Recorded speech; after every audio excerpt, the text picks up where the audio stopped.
Text the show at 573-875-KTGR. The Big Show starts now. You bet it does. Welcome into Friday's edition of The Big Show on your total sports station, KTGR. Andy Humphrey, Brendan Schaefer, and producer Billy here.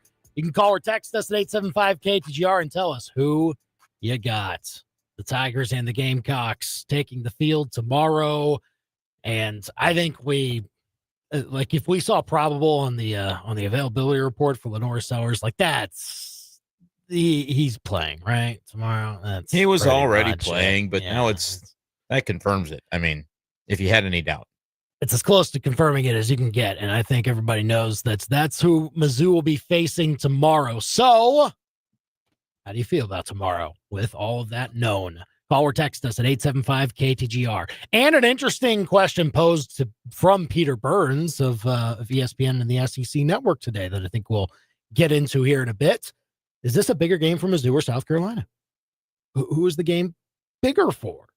We'll have our thoughts on that coming up soon. We'll have Rob Veno of WagerTalk.com joining us at 425. Of course, Chiefs and Giants, our predictions for that as well. And our picks of the week are coming your way at 545. Brendan trying to defend the 5-0. Can he do it again? We'll see. Maybe. See what his strategy is this time. We'll get to that at 545. 875-KTGR. If you want to call or text us, you can also tweet us at KTGR Big Show and find us on Facebook at facebook.com/KTGR Big Show. Now, the Big Show's Big Deal. Yeah, the latest availability report from the SEC shows that Lenore Sellers is probable. That's an upgrade from questionable the first time around. So that is trending in the direction of him playing on Saturday against Mizzou. Notably, the Tigers added Caden Green to their availability report. He's also listed as probable, so it looks like he'll play as well, but apparently dealing with some sort of injury, it would seem, with him being added to that. Could be interesting to look at for tomorrow's game. Again, kickoff is set for 6 p.m. tomorrow. The Yingling Tiger Game Day Show begins at 3 p.m. right here on KTGR. Meanwhile, for the Chiefs, Xavier Worthy questionable. So is Jalen Royals. Both of those wide receivers potentially going to play against the Giants tomorrow. We shall see. But the Chiefs and the Giants kick off at 7 p.m. Should say Sunday, 7:20 p.m. on Sunday in East Rutherford, New Jersey. That's the Big Show's big deal. On this 19th day of September 2025, you can call or text us here at 875-KTGR. Here on the Big Show as we talk about this big football weekend. But who is it bigger for? Brendan, you pointed this out. This was an interesting question that Peter Burns posed today in a Twitter poll, I believe. Who's this game bigger for, Mizzou or South Carolina, based on how these teams have looked so far? Yeah, and I think in his poll, it was pretty overwhelming in favor of South Carolina, at least when I had checked it earlier today. And it's kind of, in my opinion, dependent upon what your expectations were for both teams. And now you're measuring, can both teams reach those expectations based on the outcome of this game? Or can they potentially do it without winning this game? If you're South Carolina, you come in with a number 12 ranking to begin the season, and you suffer a loss that people were counting in the win column against Vanderbilt. To get back to that, potentially being a top 12 team and making the playoff, which I'm sure was the goal there in the other Columbia when the season began, you absolutely do need this game because the schedule toughens up for South Carolina, too, as they get deeper into conference play. So it's big for them if you're anchoring to that, hey, this was supposed to be a playoff team if you check the preseason rankings. But I think here, at least the way that I have viewed this Mizzou season the whole way through, this was always Mizzou's most important game, the most important game. I said from the very beginning you had to have this one because I think it would be the game that would then propel you above sort of what the public expectation was, which was, a win total at 7.5. Maybe it means you clear it, but you only win 8. Maybe you get to 9, and that's considered a good season. You have to have South Carolina to really be able to access the ceiling that is above what those expectations were. So I would say that's why people are probably voting in Peter Burns' poll, South Carolina, because they saw, if South Carolina doesn't win this game, they're not coming anywhere close to sniffing what their season was supposed to be. But I think for Missouri, this remains their most important game, regardless of what the point spread says, because you win this one and it sets up the path to potentially access that type of ceiling that Eli Drinkwitz and his team has been, targeting, I think, for the last few years. Well, it's one that you would think you need for sure because of what the rest of the schedule looks like from that sense, because all of a sudden this looks like maybe not a more important game, but a less tough game than the rest of your schedule now, at least. Don't get bogged down by that, though. I mean, what do you mean? I guess you could make that argument if we are just judging what the expectations are, right? Because the expectation right now is that Mizzou's going to win it by around 9.5 points. That's the betting market. So that's what they'll tell you. And South Carolina dipping below what people thought they were, at least in appearance right now, suggests I'm having an issue with the phrasing. It's a more gettable game through easier means, according to the expectations, I guess, than what we thought coming in. Because would you have agreed 2 weeks ago? Try to go back in time as we were prepping for the Kansas game. Yeah. Thinking ahead to South Carolina. South Carolina hadn't looked great, but we didn't maybe know how bad Virginia Tech was just yet. We said, well, they beat Virginia Tech. That's a nice win at a neutral site. And then they toyed around with SC State.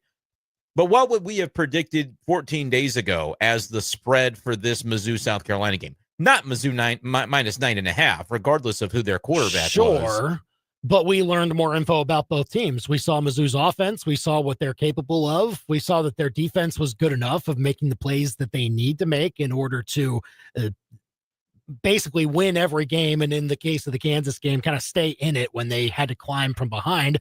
And on the other side, South Carolina has continued to look a little pedestrian on offense, even with Sellers out there. And so we learned more info about these teams. And now I'm changing a little bit of how I thought this team or how tough this game was going to be for Mizzou going in, because now I'm seeing South Carolina not necessarily as strong with their current offensive setup.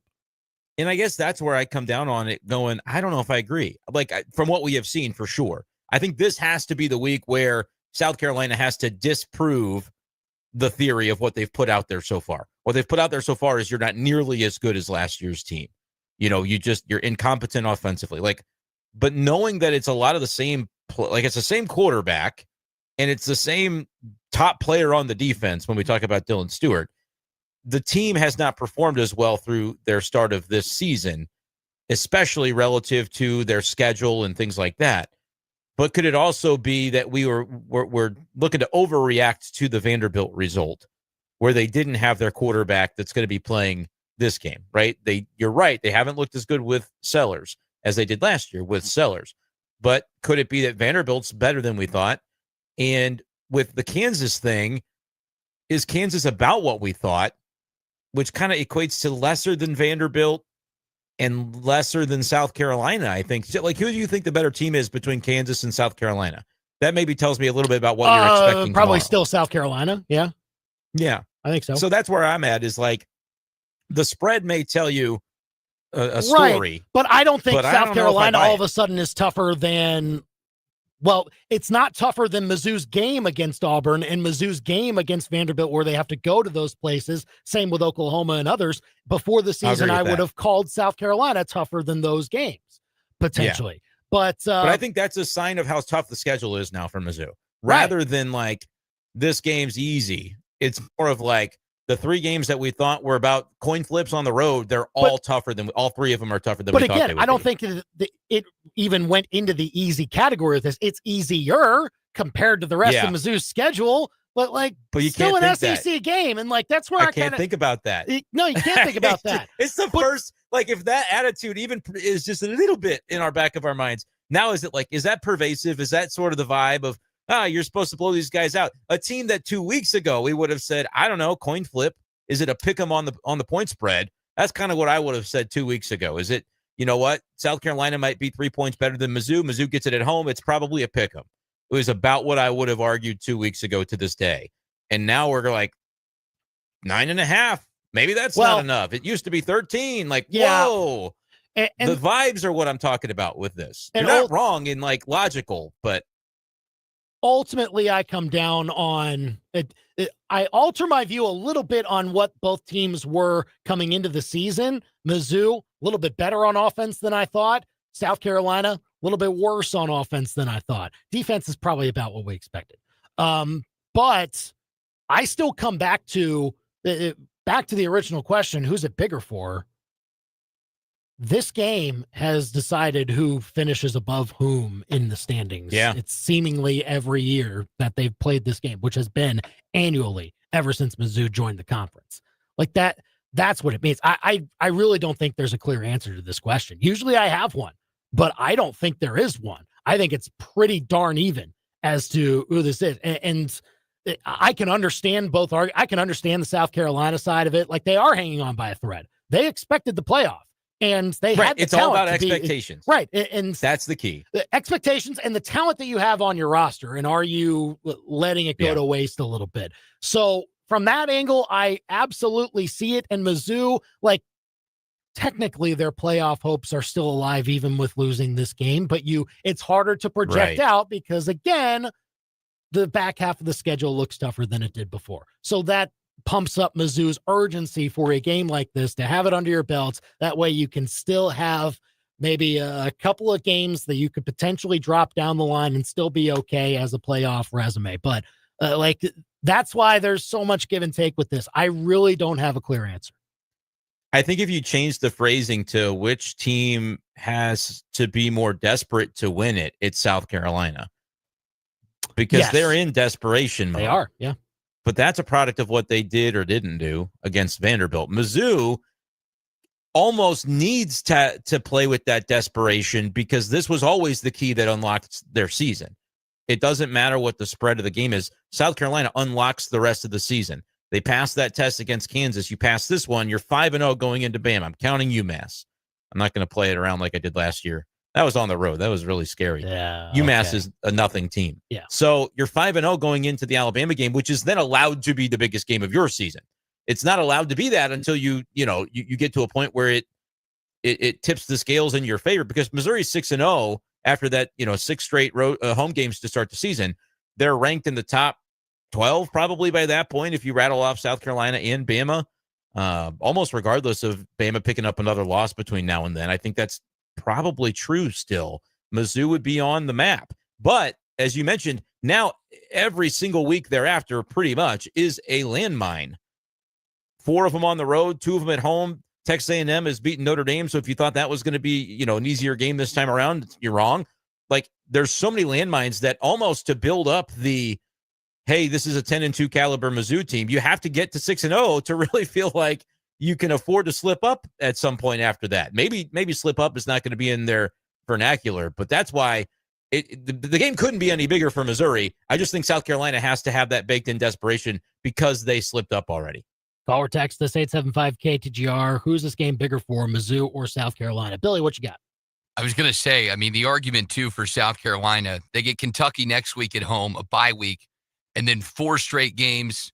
They go at LSU, home Alabama, home Oklahoma, at Ole Miss. Like, the season could go off the rails pretty quickly if they go into those games 3-2.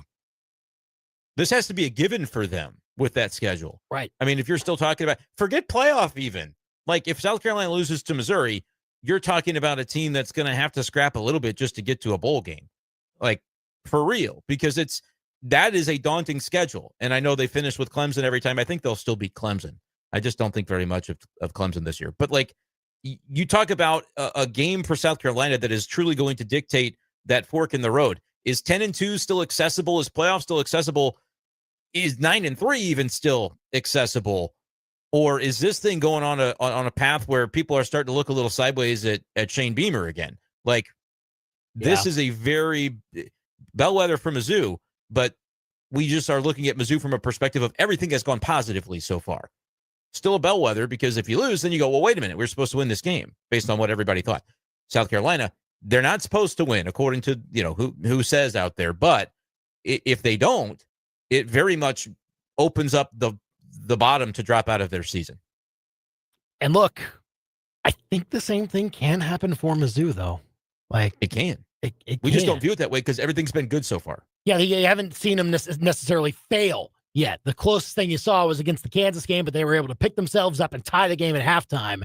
And even though they dealt with some adversity throughout the second half of that game, like that, you look at the stats and you don't see it as a failure at all in that game. The way that Mizzou essentially outgained Kansas on offense 2-1 for yards. Like it was just, it was a blowout in that sense, but on the scoreboard, there was some weird stuff that happened, and Mizzou had to find a closing edge in order to win that game.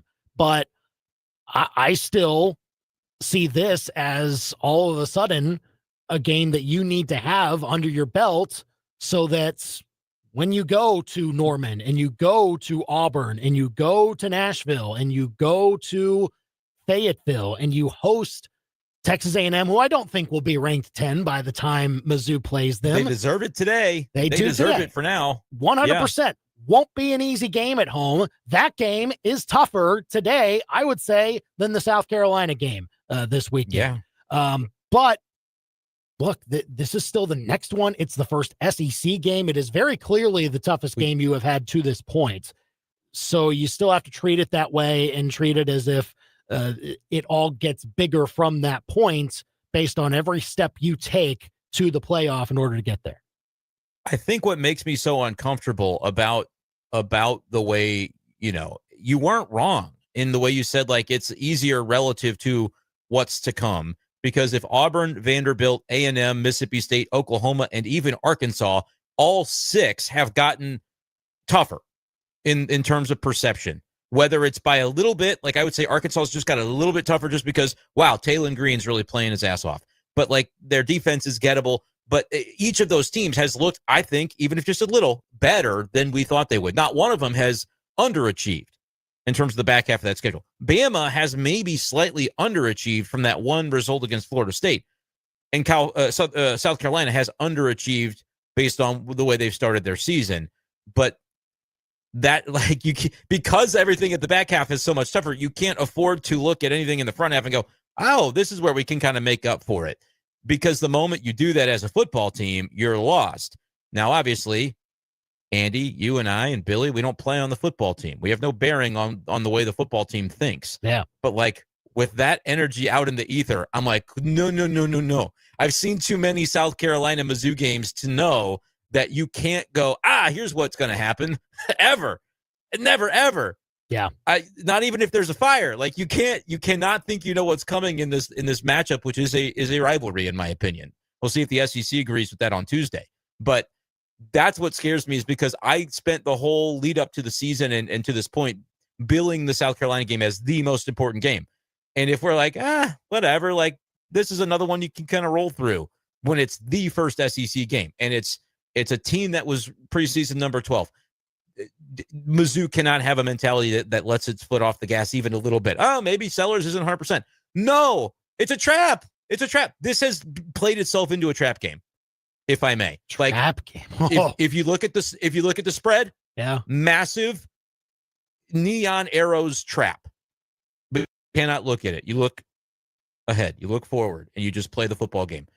I wish it was. I don't think the team's approaching it that way. They approached last week as a trap game. That's what they did. They were just like, hey, the Eli Drinkwitz's message of, hey, dominate for 4 quarters. Like, do not let up at all. That's what you say during trap game vibes. And it works. Yeah. Like they got it done. They won by 42 points or something like that. But now this is a beat a really good opponent game and understand that everything's on the line. They've got something. We want it back. It's the Mayor's Cup. Like, the approach from the team and everything that we are to believe has been top notch. Drinkwitz has them right where they mentally need to be.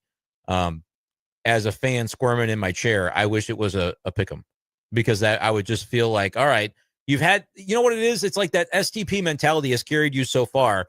What does it look like when people are giving you credit for something that it doesn't feel like you've fully proven yet?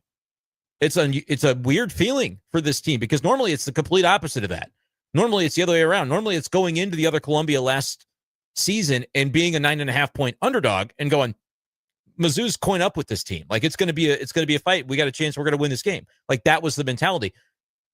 They don't approach it differently based on what the point spread is, but it's just so hard to not wonder if that becomes pervasive at all. Is there a player in that locker room that's seen it, that knows you're starting to get credit? People are talking about you. Bo Perbula's been on TV again. Like, this is the proving ground. Don't worry about getting credit yet, because that time's going to come, and it's going to be well earned by the time it does. And I know that's Drink's message. I know that's his message. And so there's no reason to worry tangibly. But that's what I wonder about. It's like, just when you think you've got it in the bag, oh boy, that's when you're really going to be tested by a team that is it's the same team. It just, they look different because of the perception we have right now. Adam texting in 875-KTGR. Seems like a don't drink the Kool-Aid type game. Don't let that spread fool you. And like you said, that's what we would say for a trap game sometimes. But also it's like is there almost a rat poison thing here where if you look at the statistical data so far in the season, Mizzou blows them out of the water. You cannot, it's a little bit of that rat poison thing this week. And it never did we think it was going to be that. We thought this was going to be a game that is projected as a field goal game and ends up as a field goal game. A little tricky when you don't know if your guy can kick a field goal, but that's yeah. That and the Caden Green thing, I don't think is nothing either. When you think about, well, why is he probable? What the heck happened? Like, he's going to play seemingly, but is he going to play at less than 100% against Dylan Stewart? Like, it's got to be full steam ahead in terms of understanding the magnitude of this game. It's as big as it could be for Mizzou. That's the way I'll answer Peter Burns' question. Who's it bigger for? I don't know. It couldn't be any bigger for Missouri. South Carolina can worry about how South Carolina feels about it. Wow. Okay. It couldn't be bigger. I mean, there's no way this could be any bigger for Missouri. It's everything. Interesting. Essentially, nothing has changed from the beginning of the season for that. Not a thing has changed. Okay. All right. Nothing has changed, because if you lose it, you come in going, and you well, finish behind South tough. Carolina probably in the standings. And they're not making the playoff. No. If I had to guess as of today, I would have come into the season saying winner of this game makes the playoff, but I didn't have Vanderbilt beating South Carolina. So that changes it. But for Missouri, it's still true. You have to win this game to access what they're going to do, which is make the playoff. Which you've already said is very much happening. What they're going to do. They will make the playoff. Okay. And so, spoiler, I'm picking Mizzou this week. But it's not going to be as easy as Vegas thinks anyway. 875-KTGR. Give us your predictions for Mizzou, South Carolina. We'll get to ours at 5:05. Don't miss that. We'll also predict Chiefs Giants for this weekend. Our full picks of the week are coming up at 5:45. But up next, Rob Veno of WagerTalk.com weighs in for sports from a Vegas perspective on several of these games going on in pro and college. He'll join us next on The Big Show. The Big Show with Andy and Brendan continues next on your total sports station, KTGR. You know that old driver in the corner of your garage? The one half jammed into an old golf bag that's now serving as a spider hotel? Yeah, somebody wants that driver, you know. Play It Again Sports. They'll pay you for the gear you're not using. Golf equipment, fitness gear, baseball, softball, and more. Bring it in and cash out, or upgrade to something you need for the upcoming season. Play It Again Sports wants your used equipment. They need it. So don't sit on it, swing on it. Play It Again Sports in Columbia. Think of them first so you don't finish last. PlayItAgainSportsColumbiaMo.com. My name is Scott Concannon, and I've been a client of Phyllis Nichols for the past 5 years. We currently have policies with 2 automobiles, homeowners, and life insurance for my fiance. I think Phyllis is one of the few agents I've ever run into, even just my experience with other agents throughout Columbia. She will go above and beyond to not only help you out in your time of need, even if the smallest things happen, she will be there to help you out. Phyllis Nichols, she will go to bat for you. I think there's a reason why they call it the 12-round agent. Everyone has their go-to game day outfit. Maybe it's a comfy black and gold hoodie or that old hat you wear because it still hasn't been to a losing game. Hi, this is Sophie Cunningham, and if you really want to stand out on game day, talk to the team at Betts Jewelers in downtown Columbia. Rock your favorite team's colors with a beautifully designed, one-of-a-kind custom piece of jewelry from Betts Jewelers in downtown Columbia, our hometown jeweler. MIZBETZ. These beautiful moments begin at Betts. Begin at Betts. Discover, explore, and soak in the views of the incredible landscapes that make up the last frontier, Alaska. Experience the diverse culture and rich history as we cruise the Pacific coast and explore the wilds of Denali, Glacier Bay, and beyond. And boy, do we have some good news. There are currently still seats available, but don't wait, as you only have until October 3rd to book this once-in-a-lifetime trip. To RSVP and learn more, go to ZimmerCommunications.com today. Okay, Mr. and Mrs. Free-for-all RV Road Warriors, your best blast of Branson just turned into a bad day bummer. You ran out of gas, blew a tire, killed your battery, or sitting sideways in a ditch, and managed to lock yourselves out. Ouch. Hey, it could happen. And for the save, you call I-70 Towing. They're Mid-Missouri's go-to crew for roadside assistance, too. Fuel, tires, batteries, locks, winching, you name it. When your world seems to have been wrecked, call the team they hope you never have to meet. I-70towing.com. Now serving Boonville. Winching. This is Kim with Hearing Aid Consultants. For some, the thought of wearing a hearing device makes them feel old. In reality, improved hearing helps prevent accelerated aging. Untreated hearing loss not only can decrease your lifespan, but it can also lead to a faster decline in cognitive abilities and increase the likelihood of dementia. Come see us at Hearing Aid Consultants for your free hearing evaluation today. Hearing Aid Consultants in Allmake Repair Lab in Jefferson City. We are here for you today so you can hear tomorrow. HearingAidConsultants.com. This weekend, cancel your plans. Brunch is calling at the Dive Bar in Columbia. Start with biscuits, not just any biscuits, local made, buttermilk, sweet corn, even gluten-free, smothered in scratch-made gravy, pork sausage, or the chorizo. Don't forget the loaded biscuit, fluffy omelet, drenched in gravy, stacked so high it's basically brunch art. And then there's the Dive Cristo, smoked ham, house-made raspberry jam, gooey cheese wrapped in a flaky puff pastry. The Monte Cristo wishes it was this good. Brunch Saturday and Sunday only at the Dive Bar in Columbia. Don't just eat, experience. Your daily fix of local sports lives here. This is The Big Show on KTGR. Big football weekend, of course. Mizzou, South Carolina, first SEC game for the Tigers. Give us your score predictions with a call or a text at 875-KTGR. We're also live on YouTube now. You can see us. You can leave us a comment. Also, be sure to subscribe to our channel at KTGR Sports. And now we bring in Rob Veno of WagerTalk.com for sports from a Vegas perspective, on Twitter at Rob Veno Sports. And it's a great time to be talking to Robbie, because once these college football conference games start to come about, we really see some big movement. And my gosh, the movement on the Mizzou, South Carolina line this week. We've talked about it all week, Robbie, with the status of Lenoris Sellers. It's looking more like he's going to be playing now, and you're seeing a bit of a correction in that direction. So how do you see this Mizzou, South Carolina game with all of that happening? Well, now that we do know that Lenoris Sellers has practiced, that he will play, you just don't know what degree of health he's at, guys. So it does make it a little difficult. I mean, Lenoris Sellers could leave this game in the second quarter, for all we know at this point in time. It's what makes it tough. And if he can't operate at 100% mobility, then that changes the game plan too, because he's just not a consistently accurate thrower. The dual threat is really what carries him. So in Missouri's case, I don't know that it makes – obviously it makes a difference, but I don't know that it makes all of the difference that we saw in the line. Mizzou, let's just start the line of scrimmage. Mizzou can hold up against South Carolina. We saw Vanderbilt hold up and win the line of scrimmage last week. So we know South Carolina, ever since week 1 or week 0 against Virginia Tech, when everybody was, Lenoris Sellers was all the rage. He was the number 1 pick in the draft, et cetera, et cetera. They're really not that good of an offensive team at this point in time. Wide receiver wise, they lack any quality depth beyond their lead receiver. So Missouri's got so many edges in so many areas in this game that I would think that there's still the play here, guys. Obviously, last year's game would come into play. You get a little bit of Mizzou revenge for that. But the last time Mizzou played South Carolina, when South Carolina was not an offensive threat, I believe it was a couple of years ago when Spencer Rattler was on South Carolina and Mizzou sacked him like 8 or 9 times. That was the year Rattler played with like 8 different offensive lines in 8 games. But I'm not saying that they're going to sack him 9 times, but I can see that type of Missouri defensive performance here in this game.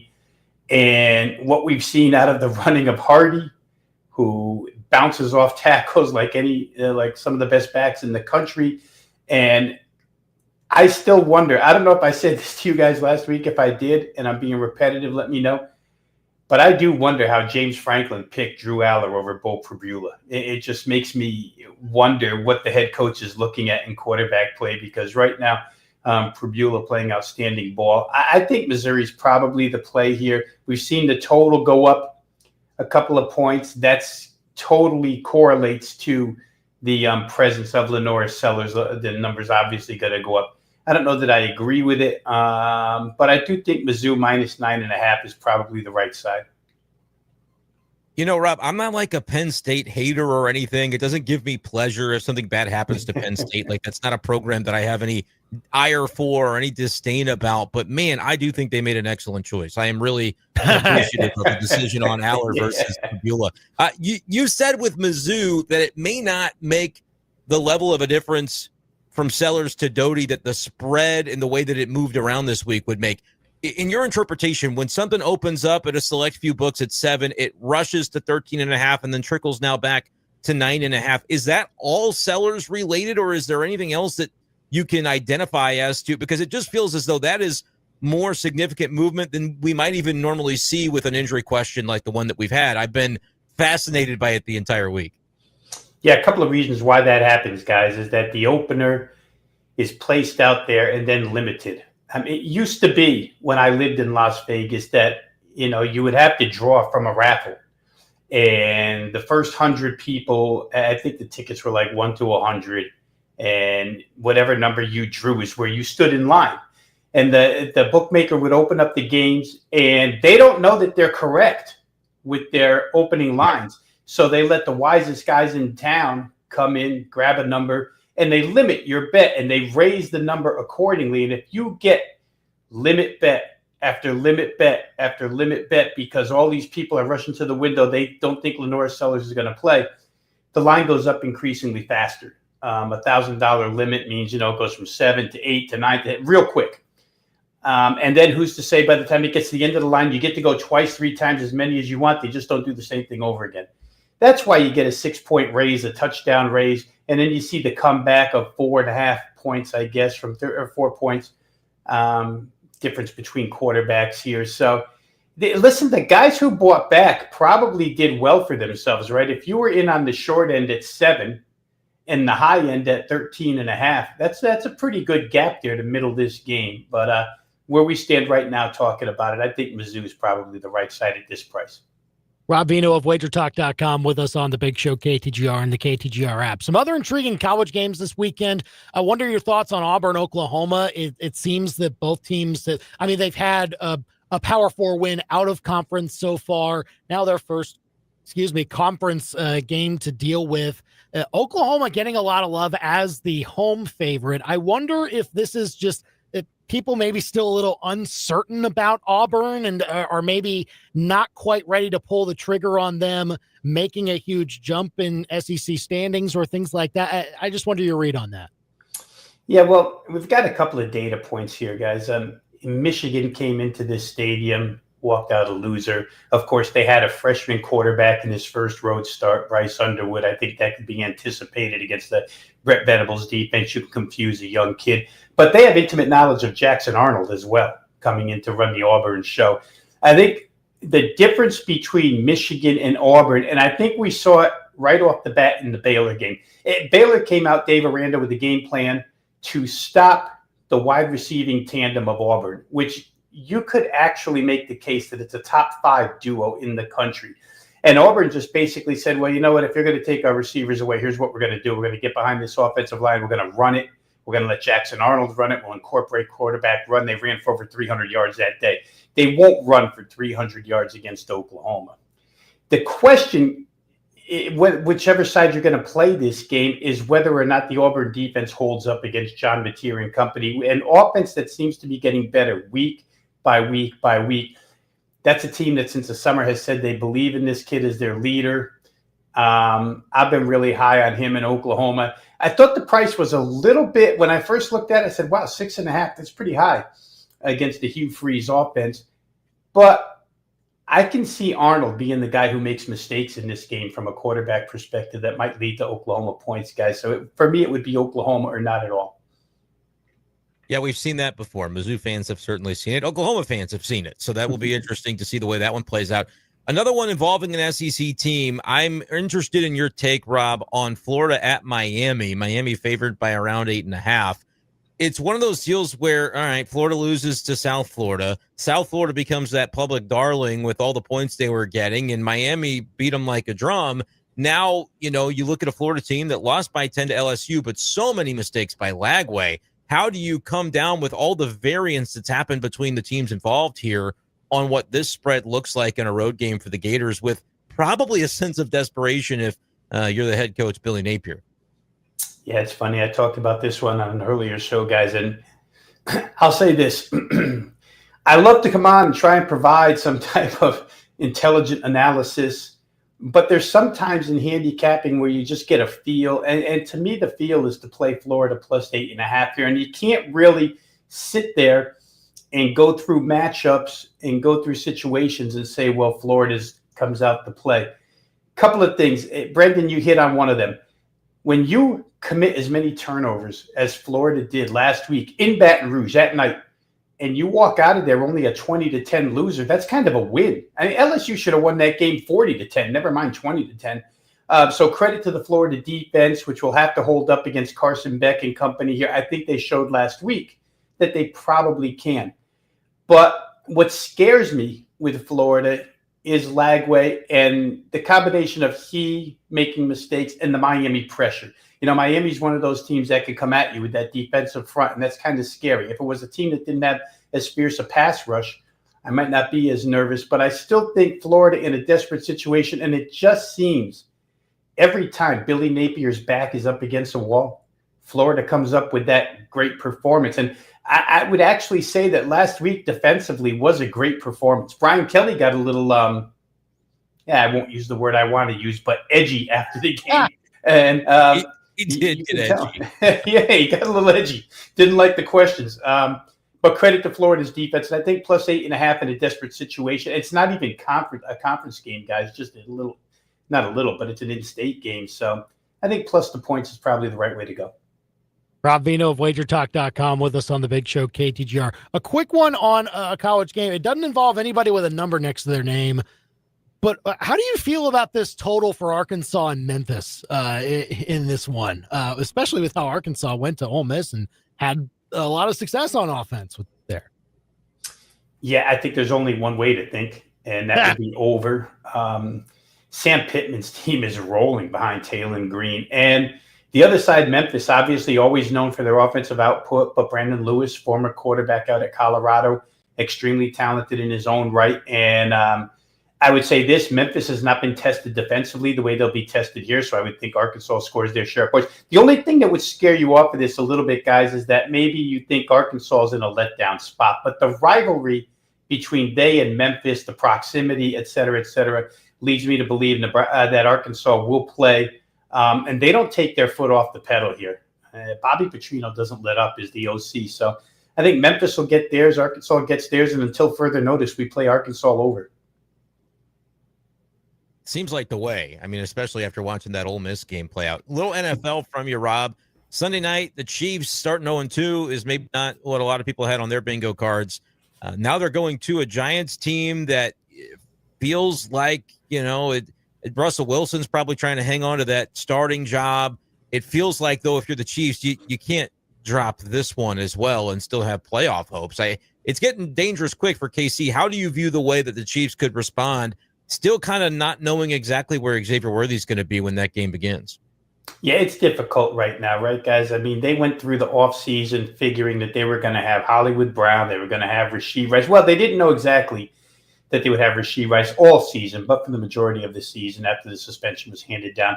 And Xavier Worthy, 3 deep threats to go with Travis Kelce. And like we've said numerous times here, Patrick Mahomes told us they were going to go vertical. They can't do it anymore. We saw it last week. And despite all that, if Travis Kelce hangs onto a football at the end zone, pass he's caught a million times in his career, turns into an interception, maybe KC wins that game and we don't have this national Kansas City Chiefs conversation that, national media wants to have with us. Russell Wilson, let's face it, he wishes he could play the Dallas defense every week, right? That performance last week was outstanding. Nothing against Russ, but you're not going to get the Dallas defense. So you're going to get an angry KC defense. It seems to me they can grind out a victory, guys, which is what they'll have to do for the time being. But 45, the total, I thought looked a little bit high. I can see, 24-16, 23-17, something like that, where Kansas City just gets the job done and gets out. But that's the way I think it'll go. So it makes the side prediction a little tough, but I do think under 45 is worth it. Rob Veno of WagerTalk.com with us on the Big Show KTGR. Robbie, which 0-2 team in the NFL do you like the best this week, and which 2-0 team do you like the worst? The 0-2 is easy. I like Houston at Jacksonville. Houston's had the misfortune of having to play two of the best defensive fronts in the NFL first two games. Rams chase C.J. Stroud around. Tampa chase C.J. Stroud around. And Jacksonville won't provide the same type of pass rush. And Trevor Lawrence, to me, guys, is still Trevor Lawrence. I mean, last week they knock Joe Burrow out of the game, and they get the backup quarterback in there, and they still can't really pull away. Then they lose the game. And Trevor Lawrence, some bonehead plays, maybe a couple of bad coaching calls by Liam Cohen, but it's a divisional game. Houston has not lost an AFC South game yet, so that's what you use as motivation if you're the head coach over there. I think Houston wins that game. Which 2-0 do I think will lose? Was that the other part of that question? Just the one you like the least this weekend. Yeah.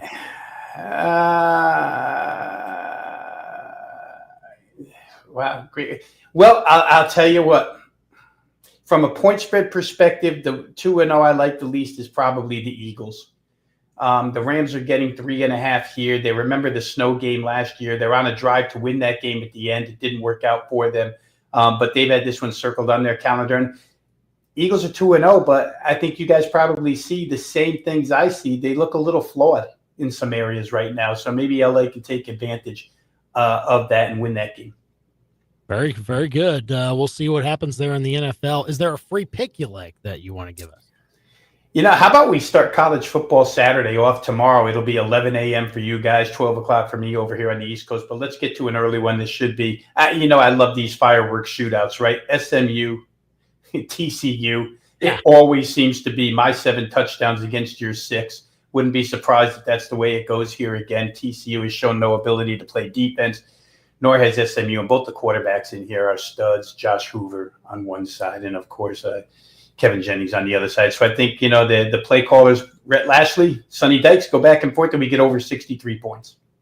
All right. He's our man, Rob Veno, over at WagerTalk.com for sports from a Vegas perspective. On Twitter at Rob Veno Sports, and go and see all their great betting info over at WagerTalk.com. Thanks, Robbie, for coming on and giving us all that insight. Enjoy your weekend. We'll talk soon.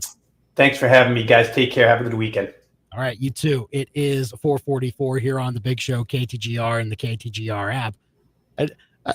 I didn't mean to stump him. He got the right answer out there. I think it's right. The Eagles, maybe a little bit. Yeah, I think only 2 weeks in, I think there's a part of you that goes, wait, make sure I'm at least picking a 2-0 team here. Like, you have to kind of go through the Rolodex a little bit. But yeah, that's one where I kind of could see the Rams at least covering the spread on that game. And they were closer than you might recall to winning that playoff game in the snow as well. Like, even after it seemed like Philly had scored Saquon Barkley makes a big touchdown, still technically the Rams had that ball with a chance at the end. But yeah, those are two teams that, I've already kind of penciled the Packers into the NFC Championship, but maybe the winner of Eagles Rams is kind of shifted to who I believe that opponent will be. Eagles is my answer as of now, but if the Rams knock them off, I could see going the other way.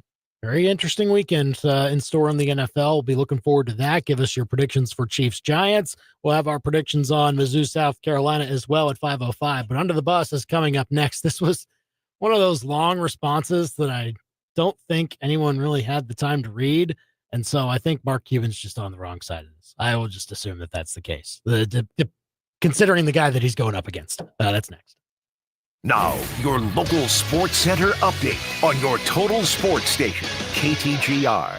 Good afternoon, I'm Billy Jones. This live local sports center is Lee's Tire Company. If it's round and rubber, Lee sells it.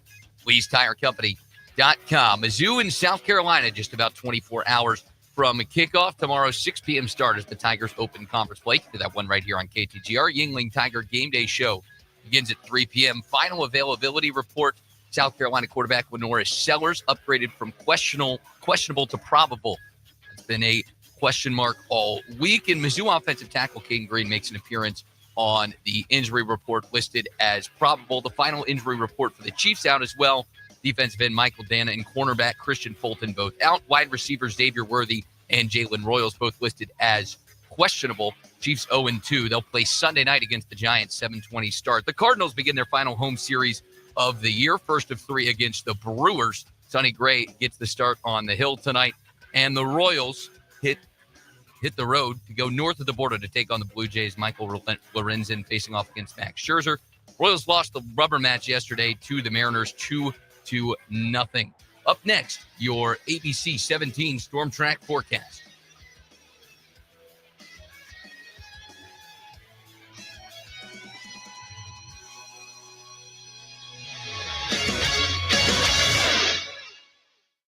I'm Storm Track meteorologist Sawyer Jackson, and although we had some isolated storms throughout the afternoon hours, we are expected to be dry the rest of this evening. But tomorrow, we are going to be seeing some more chances of rain starting up in the morning, lasting throughout the early afternoon, starting to become a little bit less widespread throughout the afternoon hours. But if you are going to be heading to that Mizzou game, maybe just grab a poncho just in case, because we could be seeing that rainfall lasting throughout the game.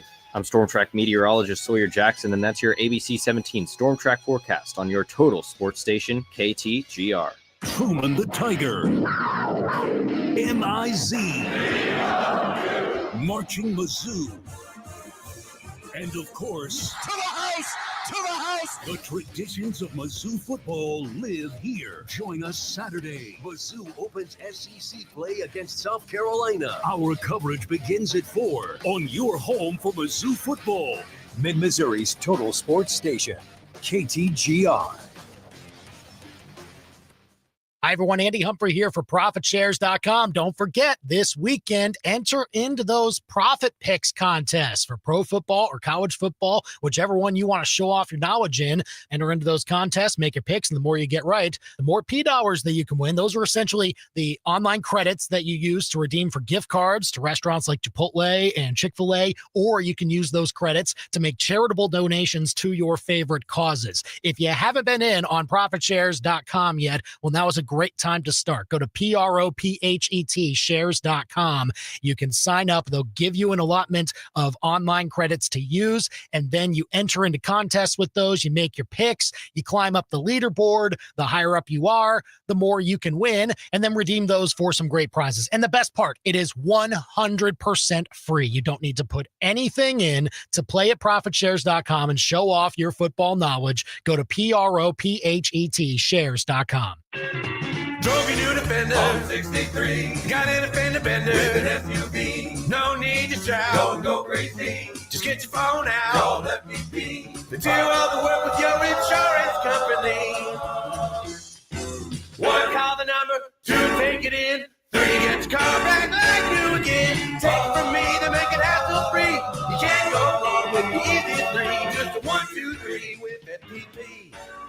FPPBodyShop.com. From elegant weddings to corporate lunches with flavor and flair, Courtyard by Marriott Columbia brings the party and the pros. It's the home of Main Event Catering, and with every event, you'll get an award-winning chef, full banquet staff, and drop-and-go options for any size crowd. And the event center holds up to 300 guests with 8 flexible rooms. If you need help, there's a Marriott certified wedding coordinator on staff too.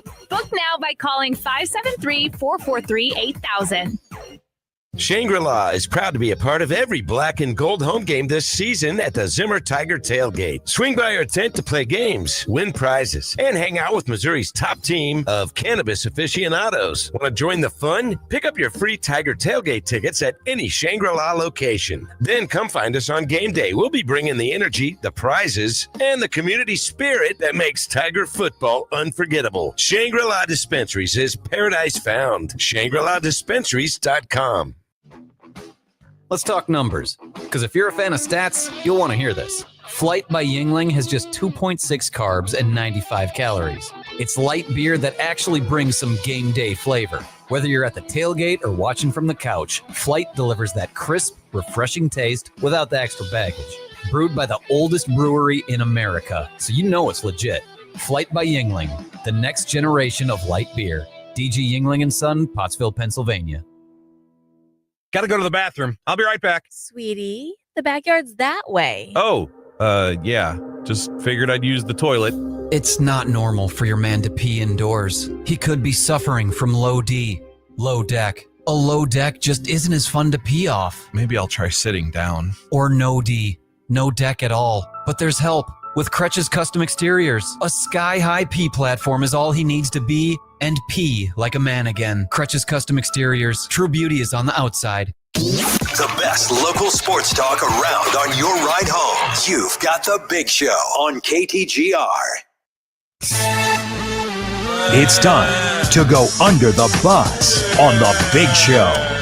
Listen, nobody's more thorough than Pablo Torre these days. He's going to find out about something if you've got a skeleton in the closet or anything like that. So just be careful. He obviously has been all over the Kawhi Leonard Clippers situation. The Clippers' alleged attempt to circumvent the cap, funnel a bunch of money through this aspiration company for like some shadow endorsement that Kawhi is involved in, and it's ways to get him some more cash that way. Well, Pablo Torre has been all over it, and Mark Cuban's been questioning it, kind of coming to the defense of Steve Ballmer, even though Mark Cuban isn't majority owner anymore. He's still doing that. He explained maybe some of the details, the intricacies of what Pablo may not be focusing on. But then Pablo takes everything that Mark Cuban said and said, well, yeah, I know. That's circumventing the cap. That's what they're doing.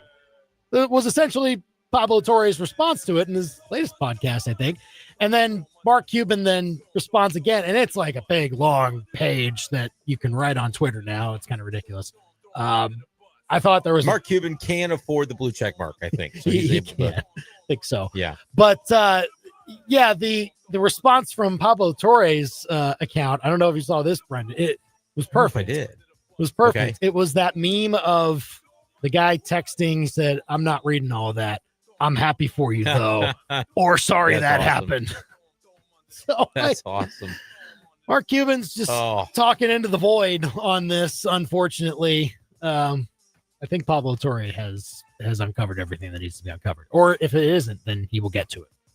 Yeah, I saw him kind of talking with Dan Le Batard and basically said, like, is there that smoking gun that really, breaks the whole thing wide open? But when you have the sheer volume of coincidences that add up, it's no longer a coincidence when the numbers are almost identical to what Kawhi was being paid.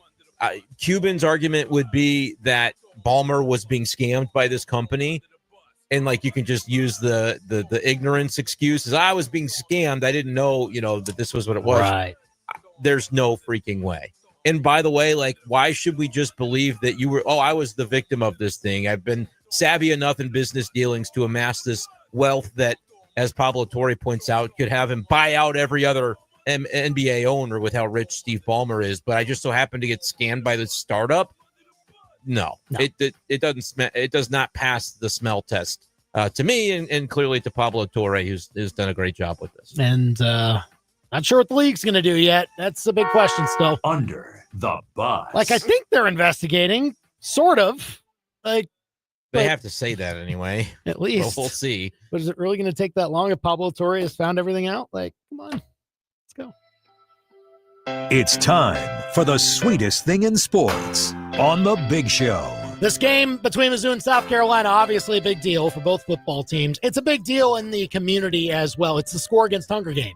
This has been a tradition for Mizzou football going back 3 decades. I believe back to 1995, Larry Smith was the first football coach to allow the food bank for Central and Northeast Missouri to come in, take donations to help needy folks in our community that just don't know where that next meal is coming from. And once again, it's happening this year at the football game, and they'll have several ways that you can donate throughout the day. And you can do so at our Tiger Tailgate tomorrow as well. That opens up, let's see, doing math, 2.5 hours, 3:30 tomorrow. Make sure that you stop by Mizzou Arena. We're right in front there, and make sure to have your free Tiger Tailgate passes first. You can find out where you can get them at ktgr.com or the KTGR app. But we will have collection bins for non-perishable food items at the tailgate for Score Against Hunger. So you can bring those by as well and help out in the cause to support the food bank for Central and Northeast Missouri. And of course, just one of many ways that Mizzou and the food bank are are in lockstep in many ways that you can support them throughout the year. But this weekend, another way. Yeah, really cool, and always good to be able to support that great organization. And I know Mizzou fans will step up in a big way. And game's sold out, so I'm sure plenty of ways to get more in for the food bank for Central and Northeast Missouri. So again, be sure to support during the Score against Hunger game tomorrow. Stop by our Tiger Tailgate. Again, the full list of locations where you can pick up free Tiger Tailgate passes is on the free KTGR app. So go and download it, find out where you can get your passes, and then come party with us with free dive bar, free Bud Light, Zing Zang, Lucky One Lemonade, Midwell Water Solutions, right in front of Mizzou Arena in the lead up to kickoff. Up next, who you got? Tigers and Gamecocks. Give us your predictions. Also for Chiefs Giants, as that will conclude the Sunday slate of games in the NFL. We'll have our SEC rooting guide a little bit more developed to bring to you at 5:25, and then our picks of the week at 5:45.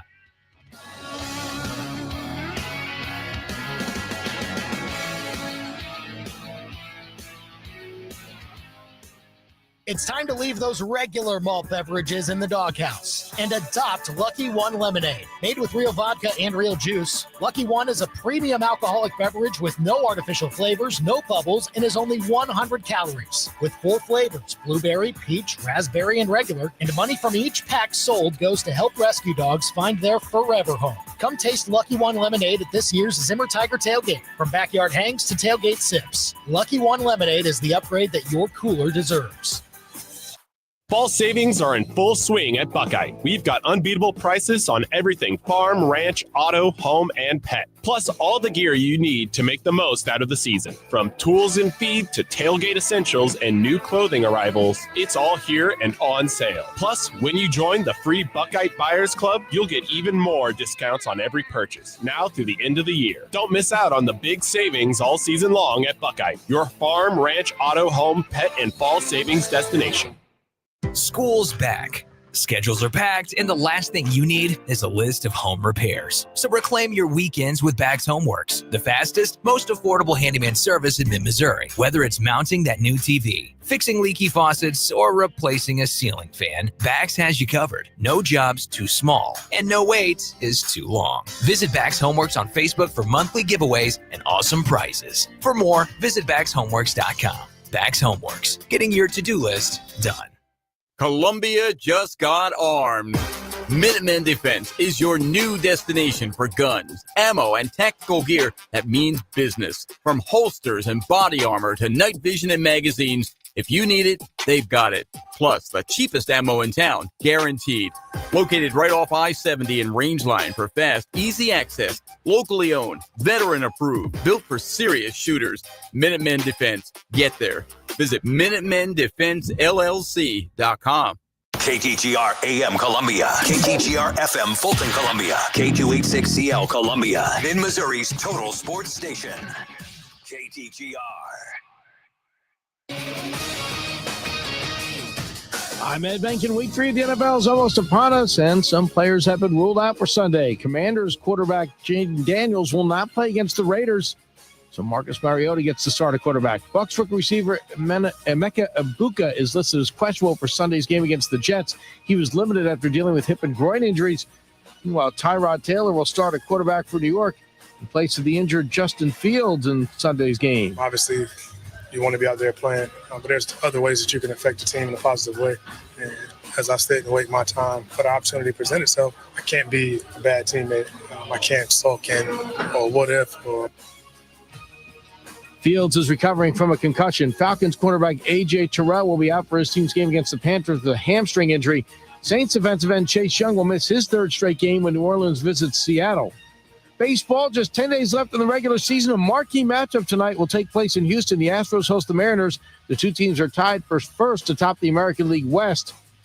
Also, the Phillies play the Diamondbacks. Arizona, 2 games out of the final wildcard spot. WNBA Game 3, New York and Phoenix on ESPN2. ESPN Radio is presented by Progressive Insurance. Progressive Commercial Insurance flexes to fit your business's needs. From quick repairs to adjustable coverages and even payment options, Progressive Commercial makes it easy to get what you need. Quote today in as little as 7 minutes at progressivecommercial.com.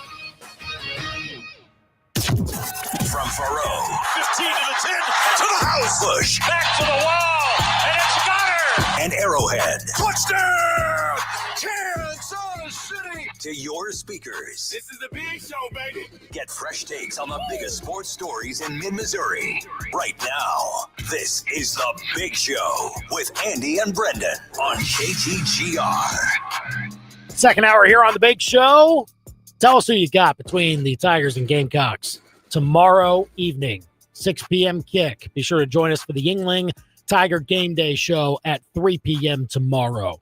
We'll put our predictions down on paper. You give us yours with a call or a text at 875-KTGR. You can also do it with a comment on our YouTube channel at KTGR Sports, where we're live now. Also, predict Chiefs-Giants for Sunday night.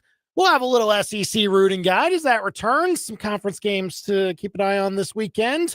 And our picks of the week coming up at 5:45. 875-5847 if you want to call or text us here. But first, it's 5 o'clock. It's time for the Top 5 at 5 on The Big Show. Number 1. If you want to trade away for curtain number 1, you can have curtain 1. The latest update to that SEC availability report for the matchup between Mizzou and South Carolina on Saturday came last night and listed Lenore Sellers as probable for the Gamecocks. Of course, all week on our show, we've been telling you, yeah, he's going to play. Eli Drinkwitz told everyone on Tuesday, yeah, we anticipate him to play. Guess what? He's probably just going to play, but that doesn't mean anything has changed for the Mizzou side. Although their availability report did change. Caden Green popped up on the list as probable, which may be nothing or maybe something, especially when you consider Dylan Stewart, the edge rusher on the other side, could wreak havoc on that Tiger offensive line regardless of the participation level and the health of Caden Green. But hopefully all is well there, and Mizzou's offense continues to function the way that we have seen it so far. Number 2. Number 2, your timing is impeccable. After an 0-2 start, the Chiefs suddenly find themselves in must-win territory in their first true road game of the season as they travel to East Rutherford, New Jersey to take on the Giants on Sunday Night Football. Kickoff at 7:20 p.m. on Sunday evening. Practice reports have Xavier Worthy and Jalen Royals questionable for the game.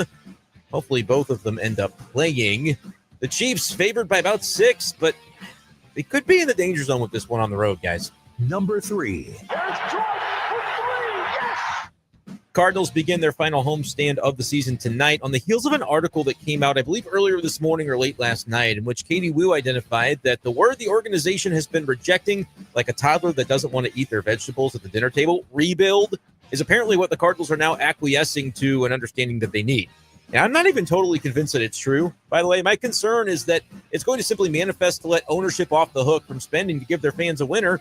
It feels very convenient to me if they go this route because you can build up the farm while still making sure to spend enough money to retain the quality pieces you do have in the big leagues while getting rid of the rest. Instead, my worry now is that Brendan Donovan will be traded in the offseason. It seems more likely than ever to my eye at this point. Number 4. Oh, shanked it.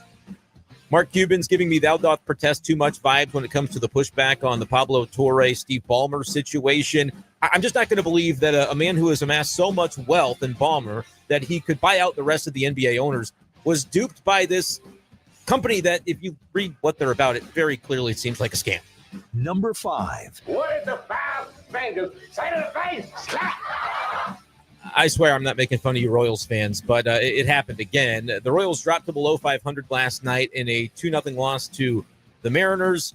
Yeah, they had a starter go more than 8 innings, still lost. That's the Big Show's Top 5 at 5 on KTGR. Wasn't it Stephen Kolek? Stephen Kolek pitched into the 8th inning, pitched great, and they still lost. Well, and the reason why he got taken out of the game was he got taken out after that challenge on the defensive shift when he allowed the base runner. So he probably would have gone 8 if, Michael Massey's done the outfield grass, or if the Mariners just don't notice. But either way. Yeah, I'm not making fun, but it's exactly the way that we kind of said all along would be their undoing.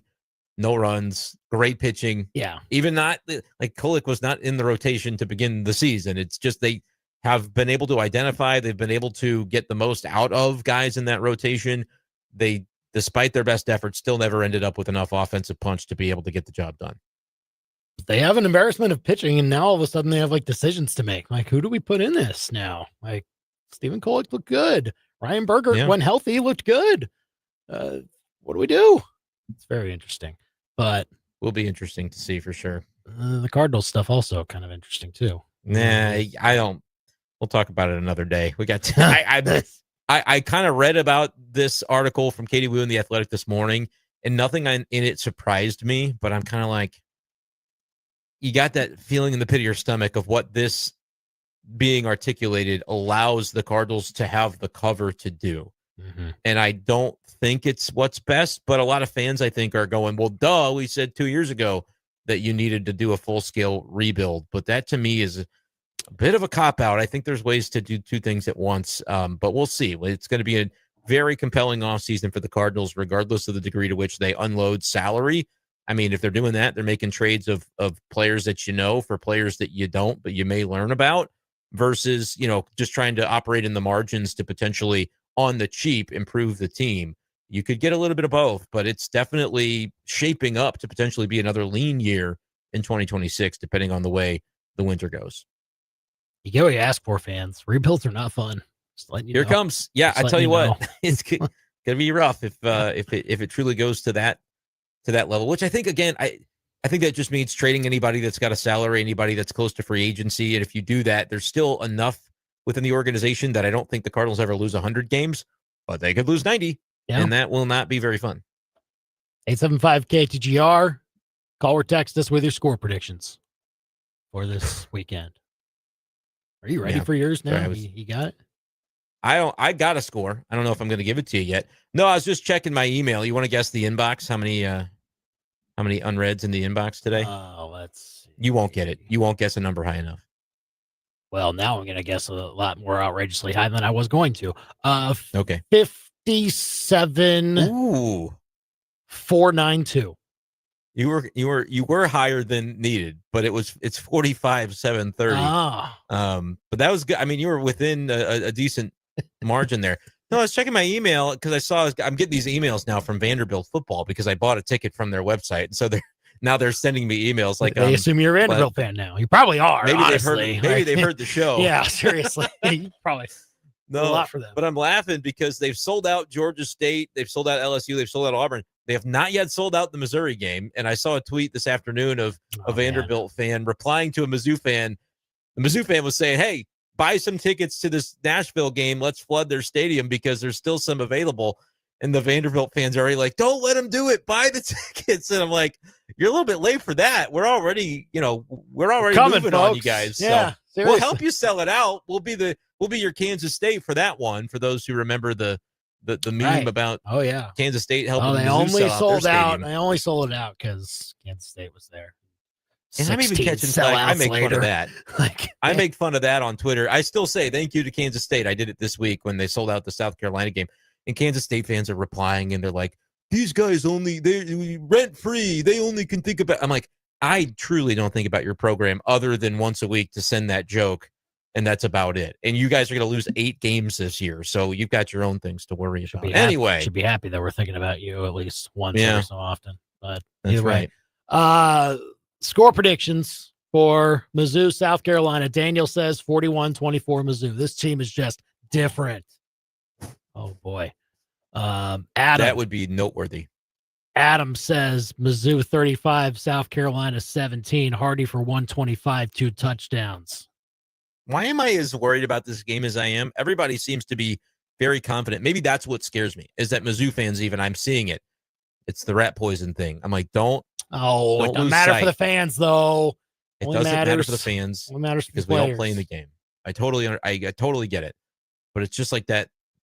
It's almost, I'm like, brace for impact, because it feels like it's going to be. I was thinking about this morning. Like, how did I want to articulate the way I feel about this game? I feel about it the way I felt about the Kansas game as it unfolded. That was proven correct. The difference being Mizzou's not going to fall behind by 15. I'm not predicting that. But I think this game will be back and forth. I won't be surprised if it's, a 1-point halftime deficit or something from Mizzou. Like, I think this is going to be like a real SEC football game. Like we always thought that it would be prior to what we saw on Saturday night against Vanderbilt for this Gamecocks team. So, like, when it's those type of games, we've seen Eli Drinkwitz's teams be very, very good at closing out those types of games. But it's still one of those that gives you the heart palpitations. as it's going along. Well, I see a lot of it, of how Mizzou has kind of started these games. They've had to come from behind to win several games like this, and I see a lot of the online chatter. Oh, great job getting your team ready, Drink, or whatever, like crazy Who stuff would talk people about? say. Nobody Like, would say anything like that in the first half of a game. This game's not over yet. Nobody would say anything. Nobody in their right mind would be tweeting about it in the first half. You know what I mean?